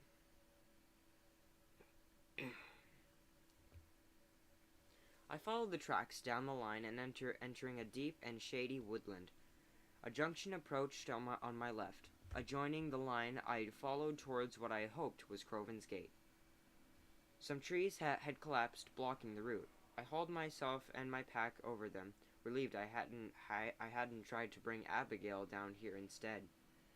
A dark and empty woodland was no place for her to remain during her final days. I followed the track round a bend, realizing I was wrong. A lush, overgrown meadow stretched out, tall with wildflowers. The surprised heads of some deer jerking at my intrusion. We remained frozen, and the herd stared at me, like a faint memory had emerged from the shadows. Chewing, my eyes followed me as I left them to their meal and carried on my way. The midday sun was glaring overhead as I emerged from the woodland, glinting off the rails as I looked down the line. The narrow gauge track had appeared, running parallel to the standard gauge lines. Crovan's Gate was closed. Side by side, the lines continued, taking me straight into the transfer yards. Weeds and horsetails peppered the ballast narrowed gauge signs with a patchwork of gray and greenery. Remnants of stone and buildings were nestled across the yard, their platforms and doorways blocked by thickets and brambles. The wood platform between the two railways had rotted, collapsing inward in places.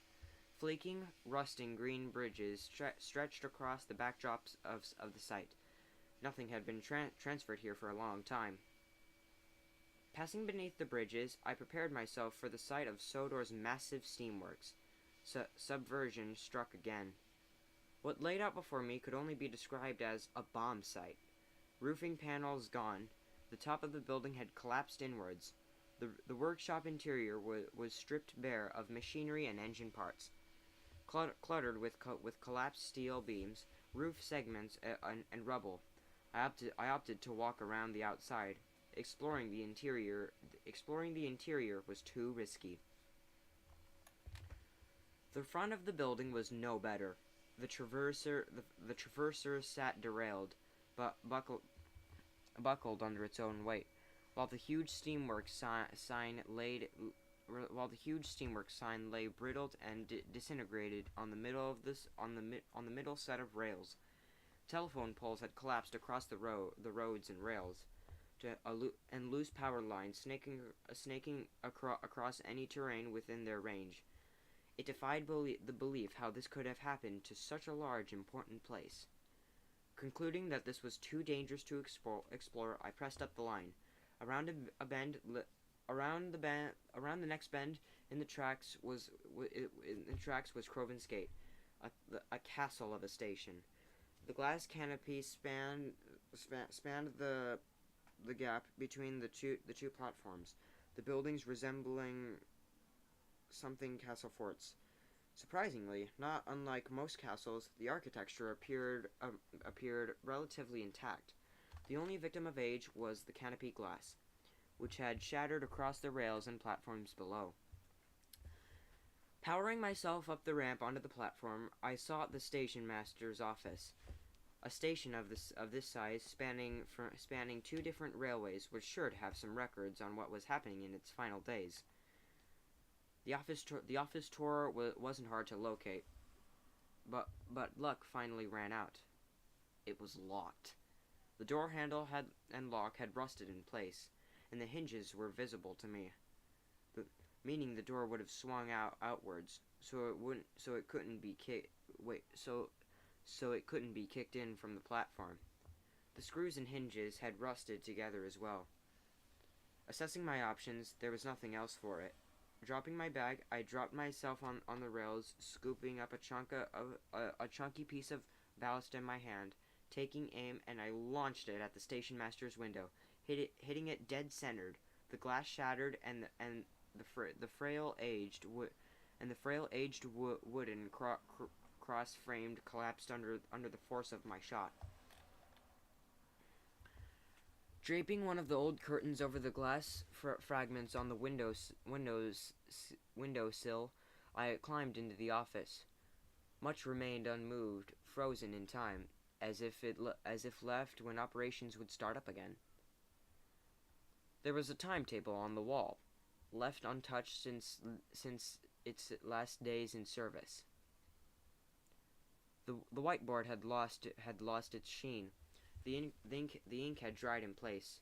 Several names and railway positions were listed, as well as who was off work. 3 crew members were listed as taking involuntary leave, company mandated temporary retirement. Workers had been forced to take breaks, perhaps after pressure from the unions. Underneath a large, angry scrawl read, "Not enough staff."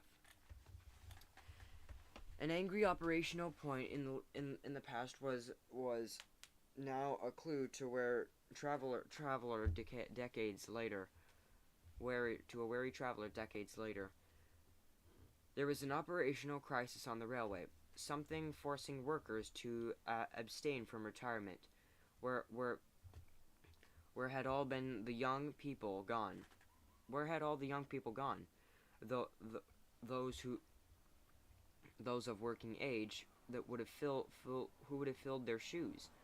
Sodor was a magical place, many of a child's dream destination. After some more scoring, the office yielded little else. I moved on, heart tugging stronger than the head, guiding my body, mind following. There was one place I just had to see. Passing through the office, I kicked the opposite door outwards onto the next platform. Across the tracks sat the island platform between the standard and narrow gauge lines. Much of the wood canopy and picket fencing had rotted away, leaving the tall, lonesome canopy mast as the only object standing on the platform. I trotted across the standard gauge lines, hauling myself up on the island. I dropped down the steps to the lines that had once belonged to the little engines. My heart ticked, falling into sync with my sidetracked brain. I wondered. It was worth a check. Spying some walls down the line, I hopped off the platform and tracked the rails next to the next bend in the tracks.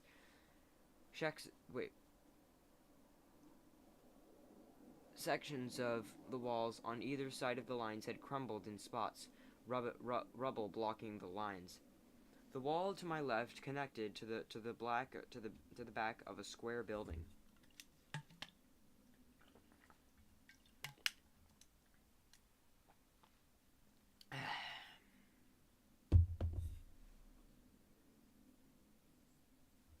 I followed the trail, coming to a place that was a staple of my childhood, albeit from an angle I have never seen. I kept walking, head rotating back and forth, observing myself in what had remained. The boxy shed, roof crane something. I don't know. I'm too lazy to Google it to pronounce it. Like the station. It was one of the few where both gauges of engines could come together and rest. Reunions, farewells, disagreements, and friendships all occurred here. The heart and souls of the railway's engines were on a railway mixing, perfecting the charm that carried the railway's legacy across several generations. But all good things come to an end. The shed's parapets were almost eroded down to nothing. Trucks sat on collapsed frames in the shed. Shadows draped down over them like body bags. A wooden shed on the far side of the yard had collapsed. Now nothing more than a pile of splintered boards strewn across the narrow gauge tracks. Thankfully, the brick sheds next to them seemed to be in better shape. Where am I at? Oh yeah. The middle shed, covered by 2 narrow gauge tracks, had two large wooden doors sealed shut. In my mind, the child of youth in controls compelled me to explore. The most persuasive tale in my mind, that of Duke, the sleeping beauty, crept back. All remaining engines on Sodor were reduced to that fate now. An old tale had now become that's come full circle. Every shed was a mystery box.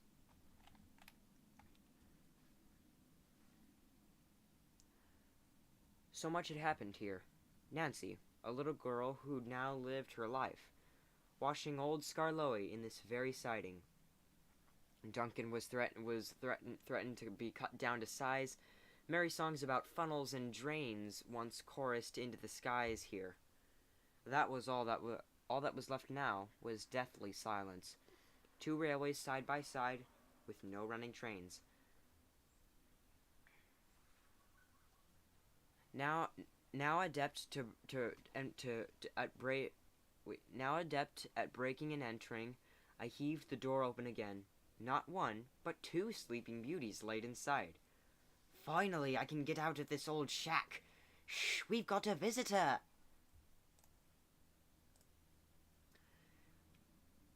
You are watching Donald Douglas 2000 live in reading what's this? Reading the Island Swan Song.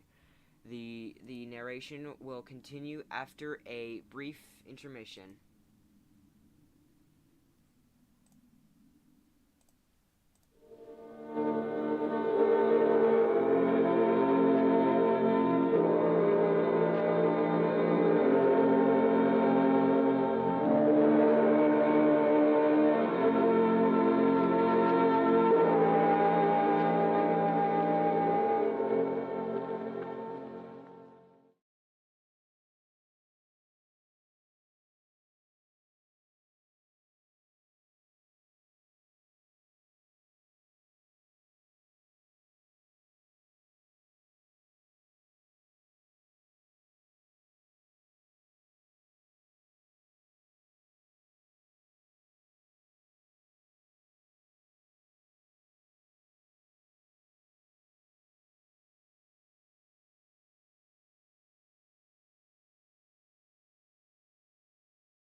Okay, alright.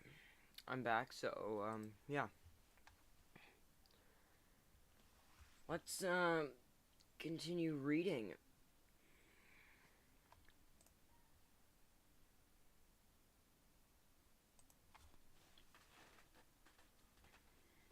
Let's just see what the chat is saying and see how they reacted to that. Okay, how long have I been streaming? Okay. Wow, I've been reading this story for like 2 hours now. Oh my goodness. So we got 3 more chapters to go. Come on, come on. Come on, Sam. You can do this. You can do this. You can do this.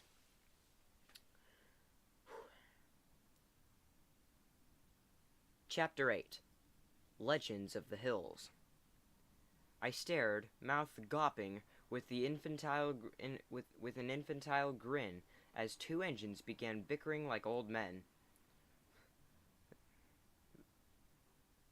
Wait, probably some lost chump. No, I told you someone would buy us eventually. We're worth more. We're worth more than scrap than working order by now. Poor fellow probably has no idea who we are. Stuart, Falcon, I greeted the engines, their relatively little faces froze in shock. He knows, said Peter Sam, ushered a little louder than he thought. Neither engine could mask the beams. Neither engine could mask the beams creeping across their faces, but that wasn't what caught my eye. There was something here that I'd never seen. Sir Handel, of all engines, had the most innocent glimmer of pure happiness in his eyes, that of a soul convinced that they were forgotten, realizing they were remembered.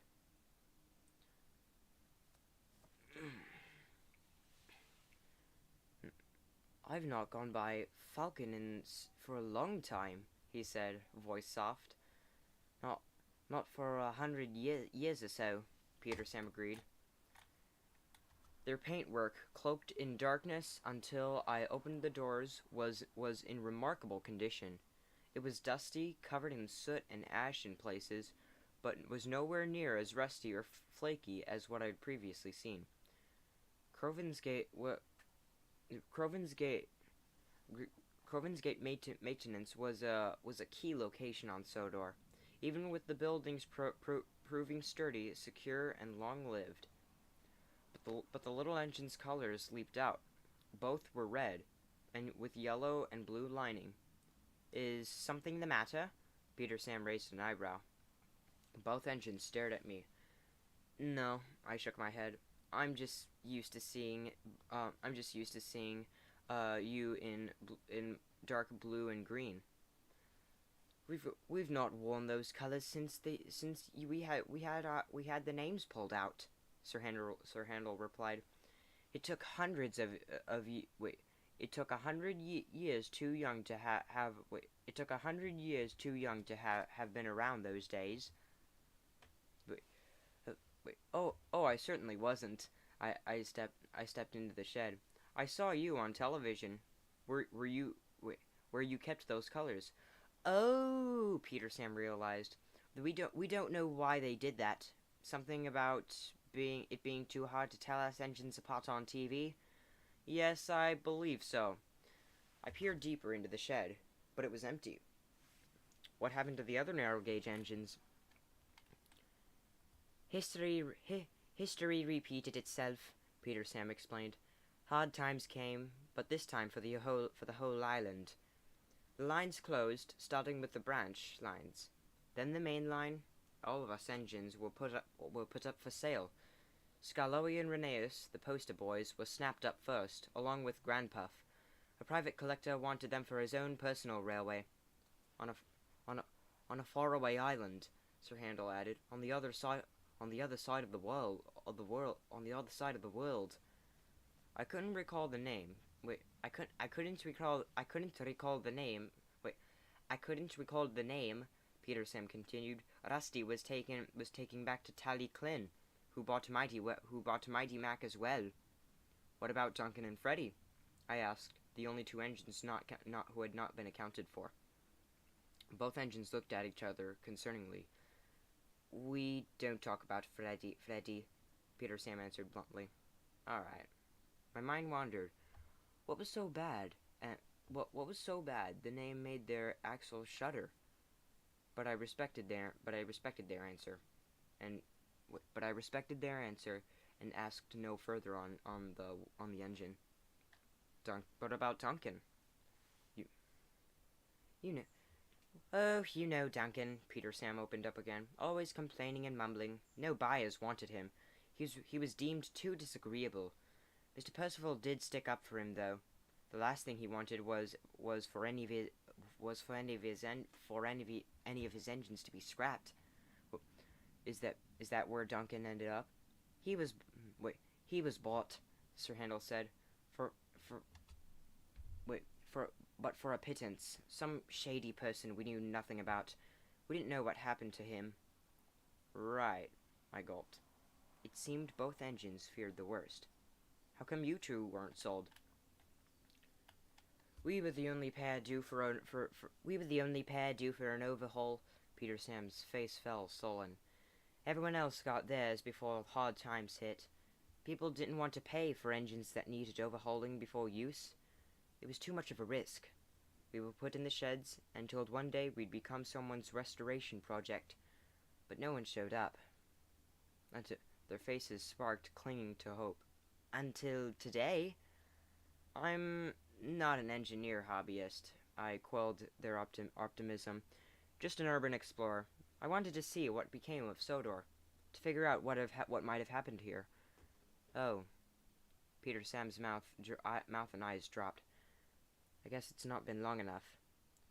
Mud hasn't buried our shed. I know how Grandpa must have felt for years. Rotten and forgotten, Sir Handel mumbled. Sleeping most certainly doesn't pass the time. All's not lost. I did my best to reassure. Though I'd already trampled their dreams. There were many children who loved the stories of the little engines. Your steamroller reels, Peter Sam's funnel, Old Faithful Scarloey, Gallant Old Engine Reneus, Duke the Bulldog, even Duncan the Rock and Roll Star. Then there's the stories you told to each other.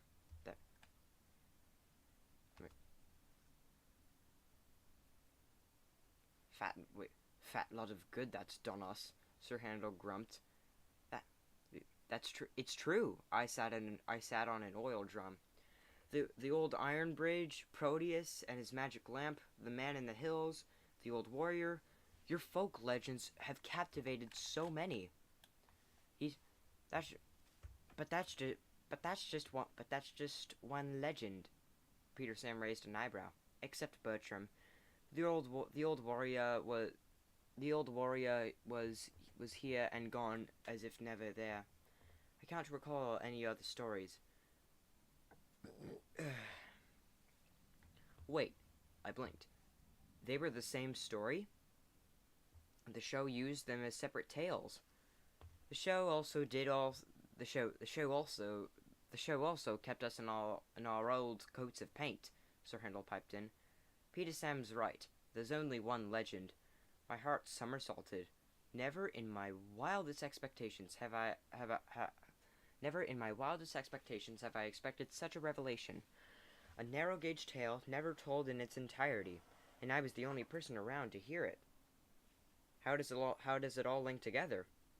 I drew out my notepad. Well, Peter Sam began. The old iron bridge has stood on the island ever since the railways first snaked their way into the hills. The first engines to work along it were Grandpa, Proteus, and Stanley, whose reckless demeanor often led to him smudging up his tasks, earning him the nickname Smudger. Grandpa ran the passenger trains, while Proteus and Smudger handled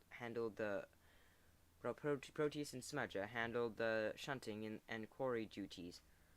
One misty moonlit night, Proteus was on his way back from the quarry after a late night shift. He worked the latest out of all the engines because of his bright lamp, so bright you could see it from miles around. He joked, saying it was magical and could grant wishes of an engine who wore it. Confidence in hand, Proteus was returning home on that fateful night. He crossed the old iron bridge. A rail, buckled by the warm summer sun, had come loose as it cooled. Proteus derailed, losing control, and plunged over the sides into the swamps below. The fireman was thrown clear, landing in some reeds, but Proteus and his driver were never found. The swamp waters were too thick and murky for the boats or cranes to search, but workmen chattered that when the moon is full, they could see Proteus crossing the bridge, but he never made it to the other side. One particularly hot summer, the swamps dried up. Curious railway workers went to see what had been uncovered. There was no signs of an engine, only a lamp recognized as belonging to Proteus. It was gifted to the family of his driver, who kept it in the window of the driver's bedroom, facing it out so it could shine its light I can't speak. Shine its light in... where is it? There was no sign of an engine, only a lamp recognized as belonging to Proteus. It was gifted to the family of his driver, who kept it in the window of the driver's bedroom, facing out so it could shine its light throughout the narrow gauge line that passed by their house. From that day on, sightings of a yellow engine with a bright lamp appeared up and down the line, not just the bridge. People and engines who passed the house often felt a gust of wind, like an engine rushing past, along with the creaking of rails, like an engine was passing by.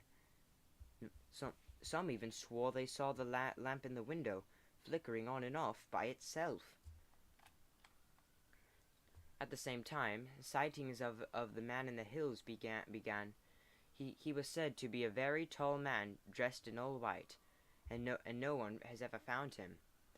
Some say he was the ghost of Proteus's lost driver, a guardian or guide who helped engines and hikers, preventing them from getting lost up mountains, and avoid dangers in the dark, such as the one that befall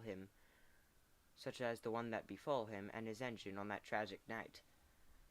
He would leave a white outline on rocks and hillsides, showing the lost which way to walk or turn. Many speculative folk have thought he came up from the lamp at night, returning to there during the day. I jotted a small diagram, lost for words. One legend with a through line, though I wasn't sure if the man in the hills was connection. If the man in the hills connection was a rumor or trying to join unconnected dots. Still, it explained a lot. 2 ghost engines seemed a bit much for a small line on one island. Have you either seen the lamp or the man? We've never seen the lamp, Peter Sam said. It was sold on by the grandson of Proteus's driver. We don't know who. I'd only ever see the white outlines of the man on the hillsides, Sir Handel added.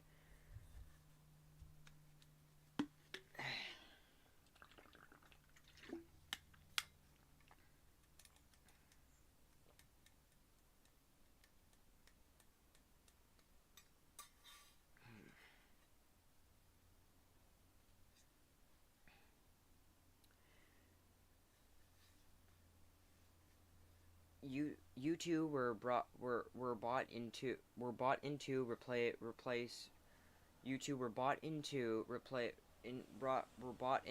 replace Proteus and Smudger, I surmised. Yes, Sir Handel said. Apparently, I was spitting an image of Proteus, but in blue. What happened to Smudger? I asked. Grandpuff said he was too troublesome, and when the generator gave out behind the old shed, they opted to repurpose him as a static engine. Hence the need for me, Peter Sam answered. I nodded, noting it down. Stanley and Smudger were Stanley and Smudger were one and the same it seemed. The books and TV just opting for different designs and names. What about Bertram, the old warrior? He was a private engine, abandoned in the old private quarry. I think the son of his original owner came back to the island shortly after he was restored and purchased him back into the family. He left the island for the mainland shortly after getting back into the steam. What about you? Sir Handel questioned me. Have you pieced together what happened to this island yet?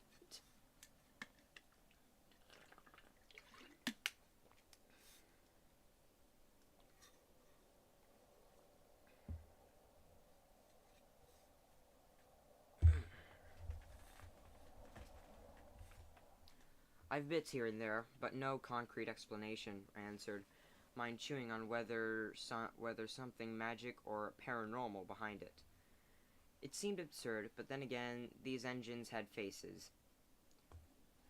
What ghostly spirits and a magic lamp too much of a stretch? Wait, was ghostly spirits and a magic lamp too much of a stretch? One magical happening did cross my mind. Are you aware of any other tales about magic engines? Like who? Peter Sam frowned. Apparently there's a lost engine who guarded a magic railroad on the island. I posed the tale. It seemed like a theatrical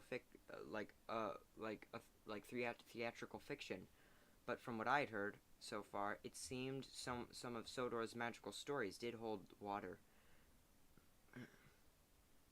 Can't say it rings any bell. Ugh, excuse me. Can't say it rings any bells, Sir Handel mused. Have you got any details? An evil diesel with a claw arm on his roof once came here to destroy her being a purple tank engine called Lady. He crashed her, and she was kept hidden by her owner until the magic of her railway began to crumble. Thomas helped us save her and get her steaming when the evil diesel returned to look for her. That's a new one. Sir Handel blinked. Thomas never mentioned it. She was sent into the mountains to work with Rusty. My brain flickered. Rusty never mentioned her. Peter Sam stared blankly at me. It sounded like I had hit a dead end. The ghost sightings could be explained. A magic railroad with portal-like buffers and a tail of a diesel from the mainland with an illegal contraption. Perhaps that was the real start of Sodor's tales falling from grace. But how else could the sentience of the engines be explained? So, Sir Handel saw I was deep in thought. What? We're not being bought or rescued. What do you plan to do once you leave us in our slumber? I don't know. I push further to the down the main line probably. My mind ticked away. I had my map. I knew where the magic buffer should be. I could backtrack and ask Abigail if Diesel 10 was real. But that would waste valuable time and resources. Conflicted about whether to divert from my original plan again, I figured it was something I would have to sleep on. Well, it was nice talking to you, Peter Sam smiled. I'm glad you enjoyed our tales. I certainly did, I smiled back, hopping off the rusty old oil drum. I admitted it was good to break out the man of the hills. I admit it was good to break out the man of the hills again, Sir Handel grinned. I'm sorry you have to stay in this shack, I said. It's not your fault, Peter Sam said. There are people out there who still remember Sodor, us. So, who knows what the future holds? Who indeed? I stepped back out into the sunlight. I'll leave you both in peace. I pushed the doors. The faces of the two remaining little engines disappeared from view. I closed my eyes, sighing. Each new encounter was a rush an elation of all my senses and memories. But every goodbye, how many more would it take before they weighed on me too much? I turned, ballast rattling under my steps as I headed back towards the station.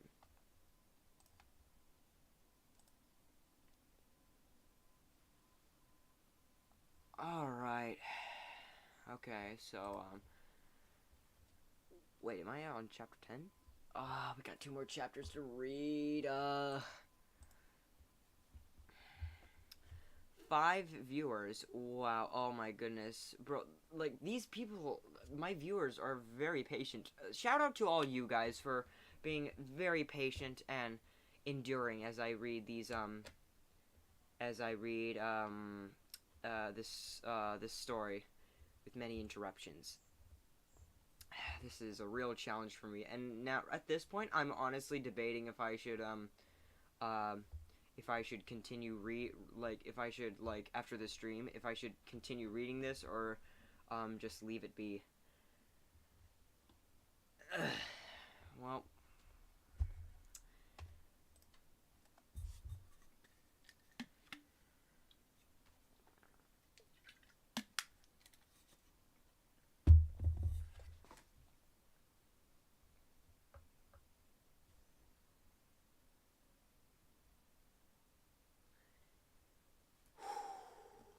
Chapter 9, The Big Dipper.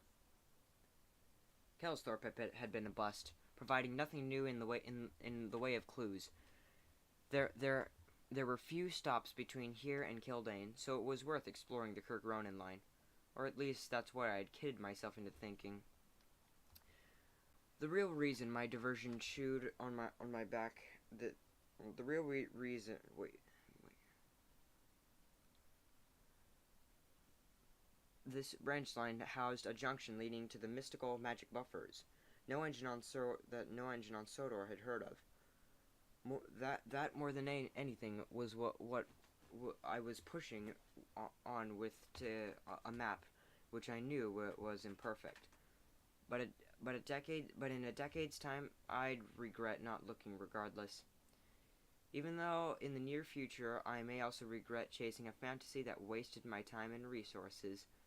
It was a lose-lose. It was a lose-lose, so worth doing.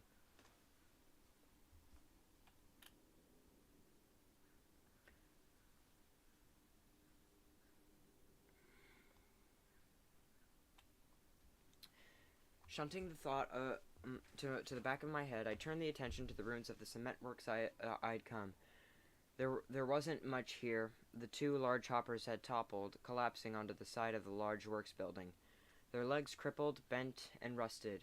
The main building's chimney had disintegrated, with the thick mat of weeds and grass obscured by road and rails throughout the running of several throughout the complex. On several occasions, I tripped, catching the toe caps of my boots. Unseen rails or hidden sleepers. Something told me that this place had been abandoned for a long time, longer than the parts of Sodor had been so far. Walking around the fallen hoppers, I circled to the back of the main works building. A small external office was tucked at the rear.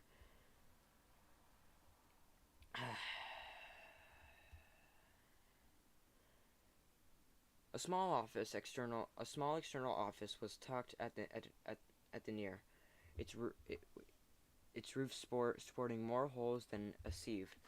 The door had collapsed to the floor, riddled with rot and damp. A curio inside me edged me. I carefully walked over, floorboards squelching underfoot as I was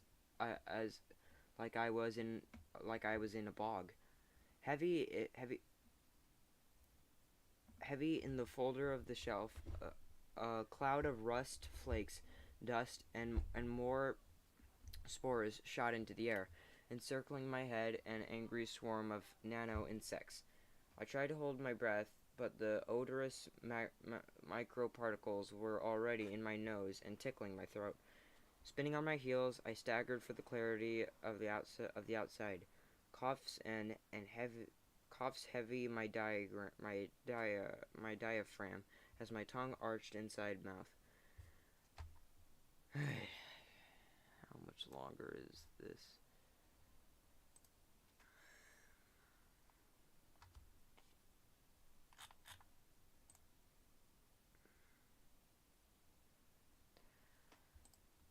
I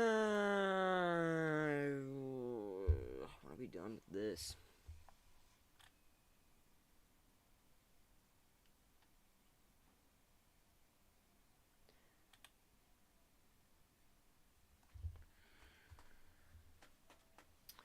Escalating back into sunlight, I gulped down the last of water in my bottle and to try and clear my innards of the smell, texture, and taste. The floor remained clutched in my left hand, collapsing my bag onto the floor as I perched on it as I began unpacking my prize. Brushing off as much as I could, I unlatched the clip. Inside were documents, still pristine in their plastic wallets. God bless the longevity. God bless the longevity of the plastic. In this instant, at least. I scanned the documents. They were financial statements, final blank statements to be precise. Wrapping up utility payments, customer transactions, and other administrative costs. Sodor Cement Works had been closed down, not suddenly, but overnight. It was planned, meditated, and not by a legal book. Far from the rapid abandonment I'd seen and heard all about, all the documents were from 2008, well before popularity in the show declined. Even before the original line of the books about Sodor ended, the causes of Sodor's demise may be more deep-seated and long-term than I was to believe.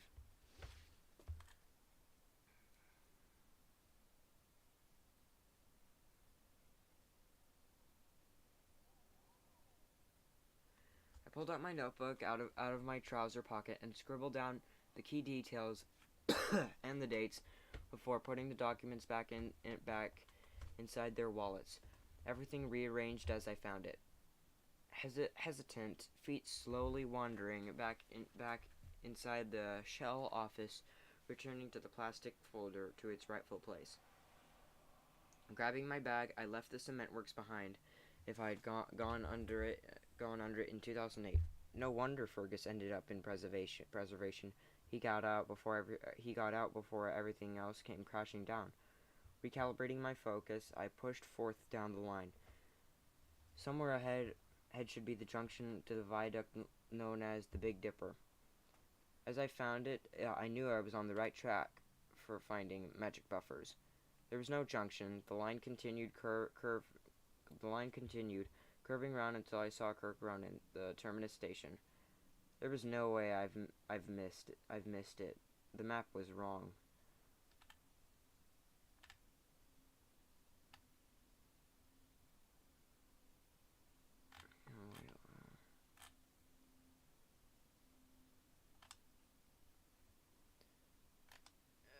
I gotta skip these couple paragraphs because it's pretty much him like failing to find the possibility of magic buffers. So I soon found the edge of the town. The harbor site stretched out before me. A concrete road curved down towards the ancient dockside, saving me from trekking across a boggy marsh. I reached the water's edge, and before the road even got close to where the railway sidings were, I had once been. I spied two square poles in the water. All that was left was some buffers.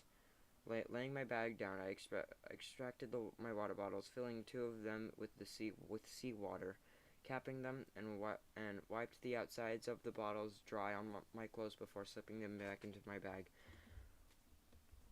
And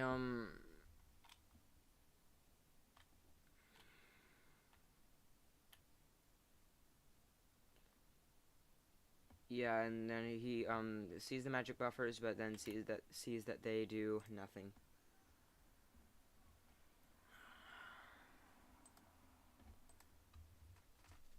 Ugh.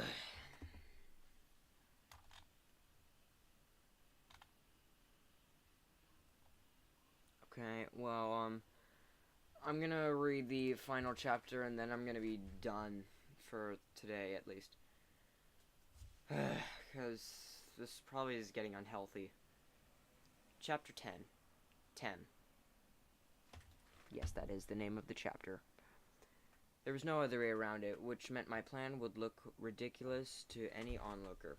I guess that's one upside to Sodor being abandoned. All my faith was put into my athletic ability, which I had little of, but that I wasn't but that I wasn't stopping me but that wasn't stopping me for some reason. The only option was to empty my backpack. It was too heavy for me to tightrope across the remaining rails and keep my balance. One item at a time, I launched my belongings over the break of the Big Dipper. My sleeping mat, sleeping bag, torches, water bottles, among other things, were were were cast underarm to the other side. A prayer was said to each as it passed over a drop. That it would render a prayer said that it would that a prayer I can't speak. A prayer was said to each as it passed over a drop that would render the item lost forever.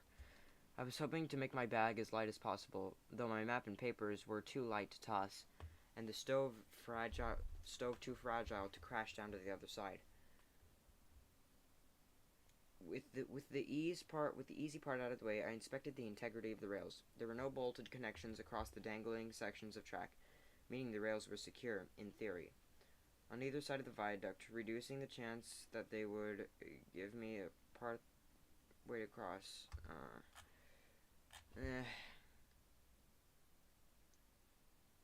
As I stepped deliberately, slow motions, my mind fought over whether to keep my eyes down, my feet, or on my feet, or up at my end goal.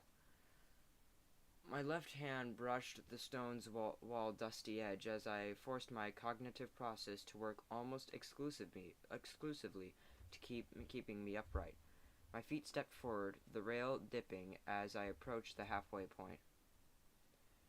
The bridge beneath me was gone, and hadn't any feel I as had any feeling of the viaduct wall. I forced myself, breathing deeper to slow its rate. I put my but my heart pounded as if it was the loudest thing in the world. Wind. I never checked the wind. My mind screamed at the oversight.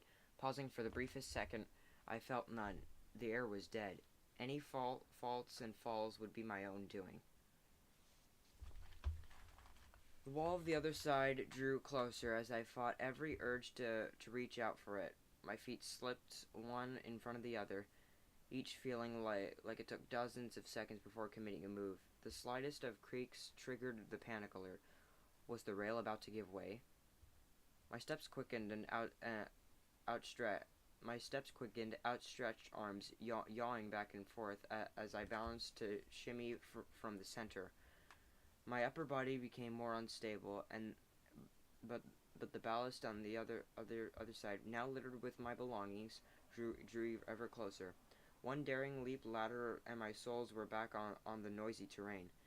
Exhaling more air than a deflating balloon, I doubled over, hands on my knees. It was over. Somehow I'd made it.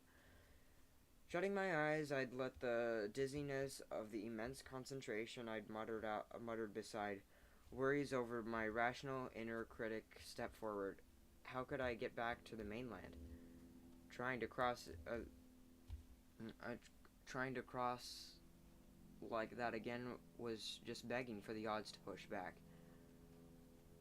Okay, so I'm like halfway. I think I'm like halfway through chapter 10, and um,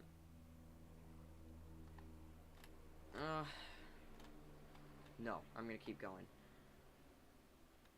but I'm gonna be skipping a bunch. but not too much to where you don't know where it is.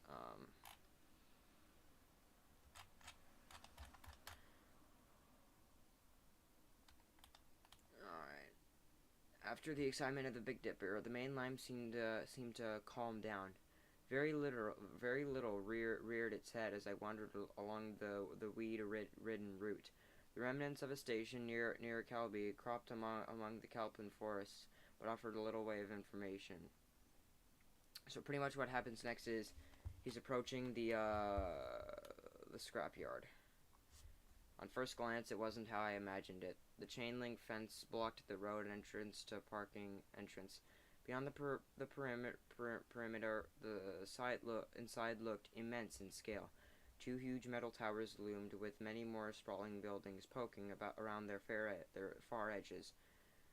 With the lock on the fence having rusted to scrap itself, I smashed it open, slipping between the stiff gates into the empty depot. Tarmac was no longer flat. Roots swarming through the soil below fractured it and punctured it. Weeds sprouted from the fissures. Several office buildings lined the far side of the depot, but was the scrap piles I wanted. Scripe. I don't know how much longer I can take of this.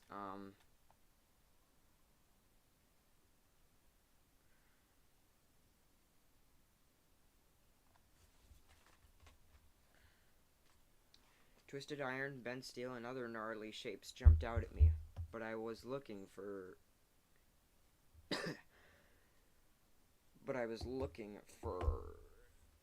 for something I didn't want to find. My brain recognized them before I got a grip on what my eyes were looking at. Shapes I'd recognized. Only shapes, no details, liveries, faces. I'd seen scrap piles like this in the show, the bodies of engines among them. Recycled models or scenic casts of existing character models, but only that here are the engine shells around me were real. The rotting remnants of engines of Sodor didn't make it. Some unsightly force stuck from the breadth of my body as I staggered down, tripping on a rail. My backpack dragged me down, and I caught myself on a sleeper. Lowering myself down, I took deep breaths, dropping my bag onto the ballast. I inspected my hand for splinters. It had been a momentary distraction. The hollow cases of childhood friends drew back to me as I drew my gaze back to the scrap mountains of madness. My mind began to file them. My shaking hand were no use for writing. The first shell belonged to a diesel. His former identity giving away the polygonal convex shape, a gaping wound in the side of its body where a larger grill would have been. Left no doubt that this was a Class 35 Hymec. Bear had not made it. I didn't dwell for better or worse. Adrenaline reduced my attention span to another shape to the right that got me filled with an identity. Another diesel, long, thin, cab central in its body. Class 17. Derek. Looking behind me, a hulking boiler of a steam engine, supporting an oddly shaped smoke box that sloped backwards towards the cab, gave away Hank's fate. Finding courage to move, I left my bag, wandering on deeper into the mass graveyard. A burning need to know forced me on. Who was here? How many were there? Another monstrous boil revealed itself among the discarded metals, with a high, long running plate, short, stout funnel, and tall smoke deflectors. I'd found what was left of Sodor's strongest engine. The color change from orange to rust was neglectable, but Murdoch was now in for an eternity of peace and quiet. What had remained of my aching heart was wrenched away by my next discovery. There was no easy way to break you. There was no easy way to break you. Actually, there was no easy way to break to you exactly what came across. A steam engine boiler and a tender shell, both distinctly Caledonian. Only one engine was there. Which one met the ultimate end? I honestly couldn't tell. Nameplates, numbers, and any identifying features were gone. Donald or Douglas, one of the two, laid before me, stripped of their no-nonsense personality. Whichever one it was, trauma emanated from the hollow corpse of an engine. I thought of the day when one found their fate, a fate different from the other. The very thought shook my core. But who got it worse? Who knew what was happening to their twin? The one who knew what was happening to their twin, or the one who passed first and never knew their twin's ultimate fate? Gathering myself the best I could, I turned, having neglected to pay attention to what was behind me. A huge building rose, blocking the sun and most of the sky as I paid little attention. A huge opening in the side of the building let a conveyor pass across the rails overhead. One of the smelter's works transported a bucket laid on the tracks, pulled back by earth and gravity. 3 huge windows from which the demonic glow of the molten lake inside used to emanate stood dark and empty. No fires had been lit in this place for years. Suddenly, I realized where I was. The tracks Arian Burt took. So tired of this. Arian Burt took Stepney down that misty night. Twisting, I located the giant metal doors across the tracks leading inside the building. Ballast crunching, I traced the path of Stepney and his captors. Slipping through the giant opening further back, I followed the large conveyor inside, tracing the internal perimeter of the building round to where the tracks passed under the doors. Points split the lines before more sidings, each buffered at the end. High up, another conveyor stretched across the sidings. The one side had collapsed, forcing it to slope above the rails. Beneath it, on the tracks, was another engine. Paintwork and face still present. I stepped closer, walking down the siding towards it. It was another diesel, cab ends snub-nosed, but the engine was shorter than one would expect, as if made for a purpose. Sitting atop Bobo bogies, it struck me as a kind of baby class 42. Painted in desert sand, dark hazard striped adorned the sides. It was him. I couldn't believe it. Of all the engines to come across, I never believed he actually existed. The villain of the Magic Railroad. An engine that left an impact on the Sodor myths like no other. If he was real, perhaps the rest were. The engine stirred, eyes blinking as he stretched his lips. Sickle black eyebrows rose and fell until the famous piercing glare fell upon my frail human form. A person. I don't have the energy to do any accents right now, so I'm just going to say in my natural voice. A person, the engine spoke, accent decidedly more British, akin to his CGI portrayal more than theatrical. Claw-wielding maniac. This place has been closed for a long time. His eyes narrowed. You're not stealing, are you? No, I stuttered for a second. I just didn't believe you were real. Of course I'm real. He rolled his eyes. What were you expecting? Well, my eyes gazed up at his roof. Are you him? Who?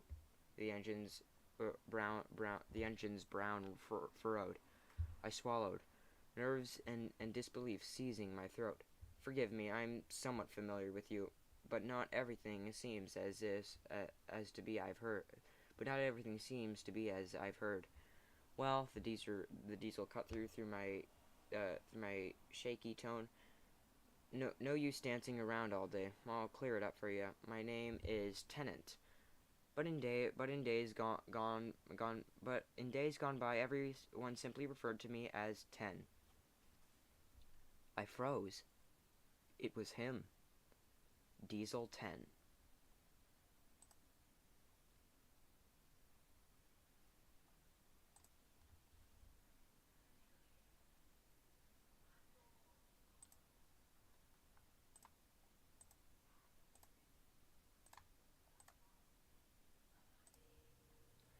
If you are enjoying this story, be sure to maybe tune in on October 8th, where the reading of the Island Swan Song may continue. Or it may not, because I am just dead tired, especially my voice.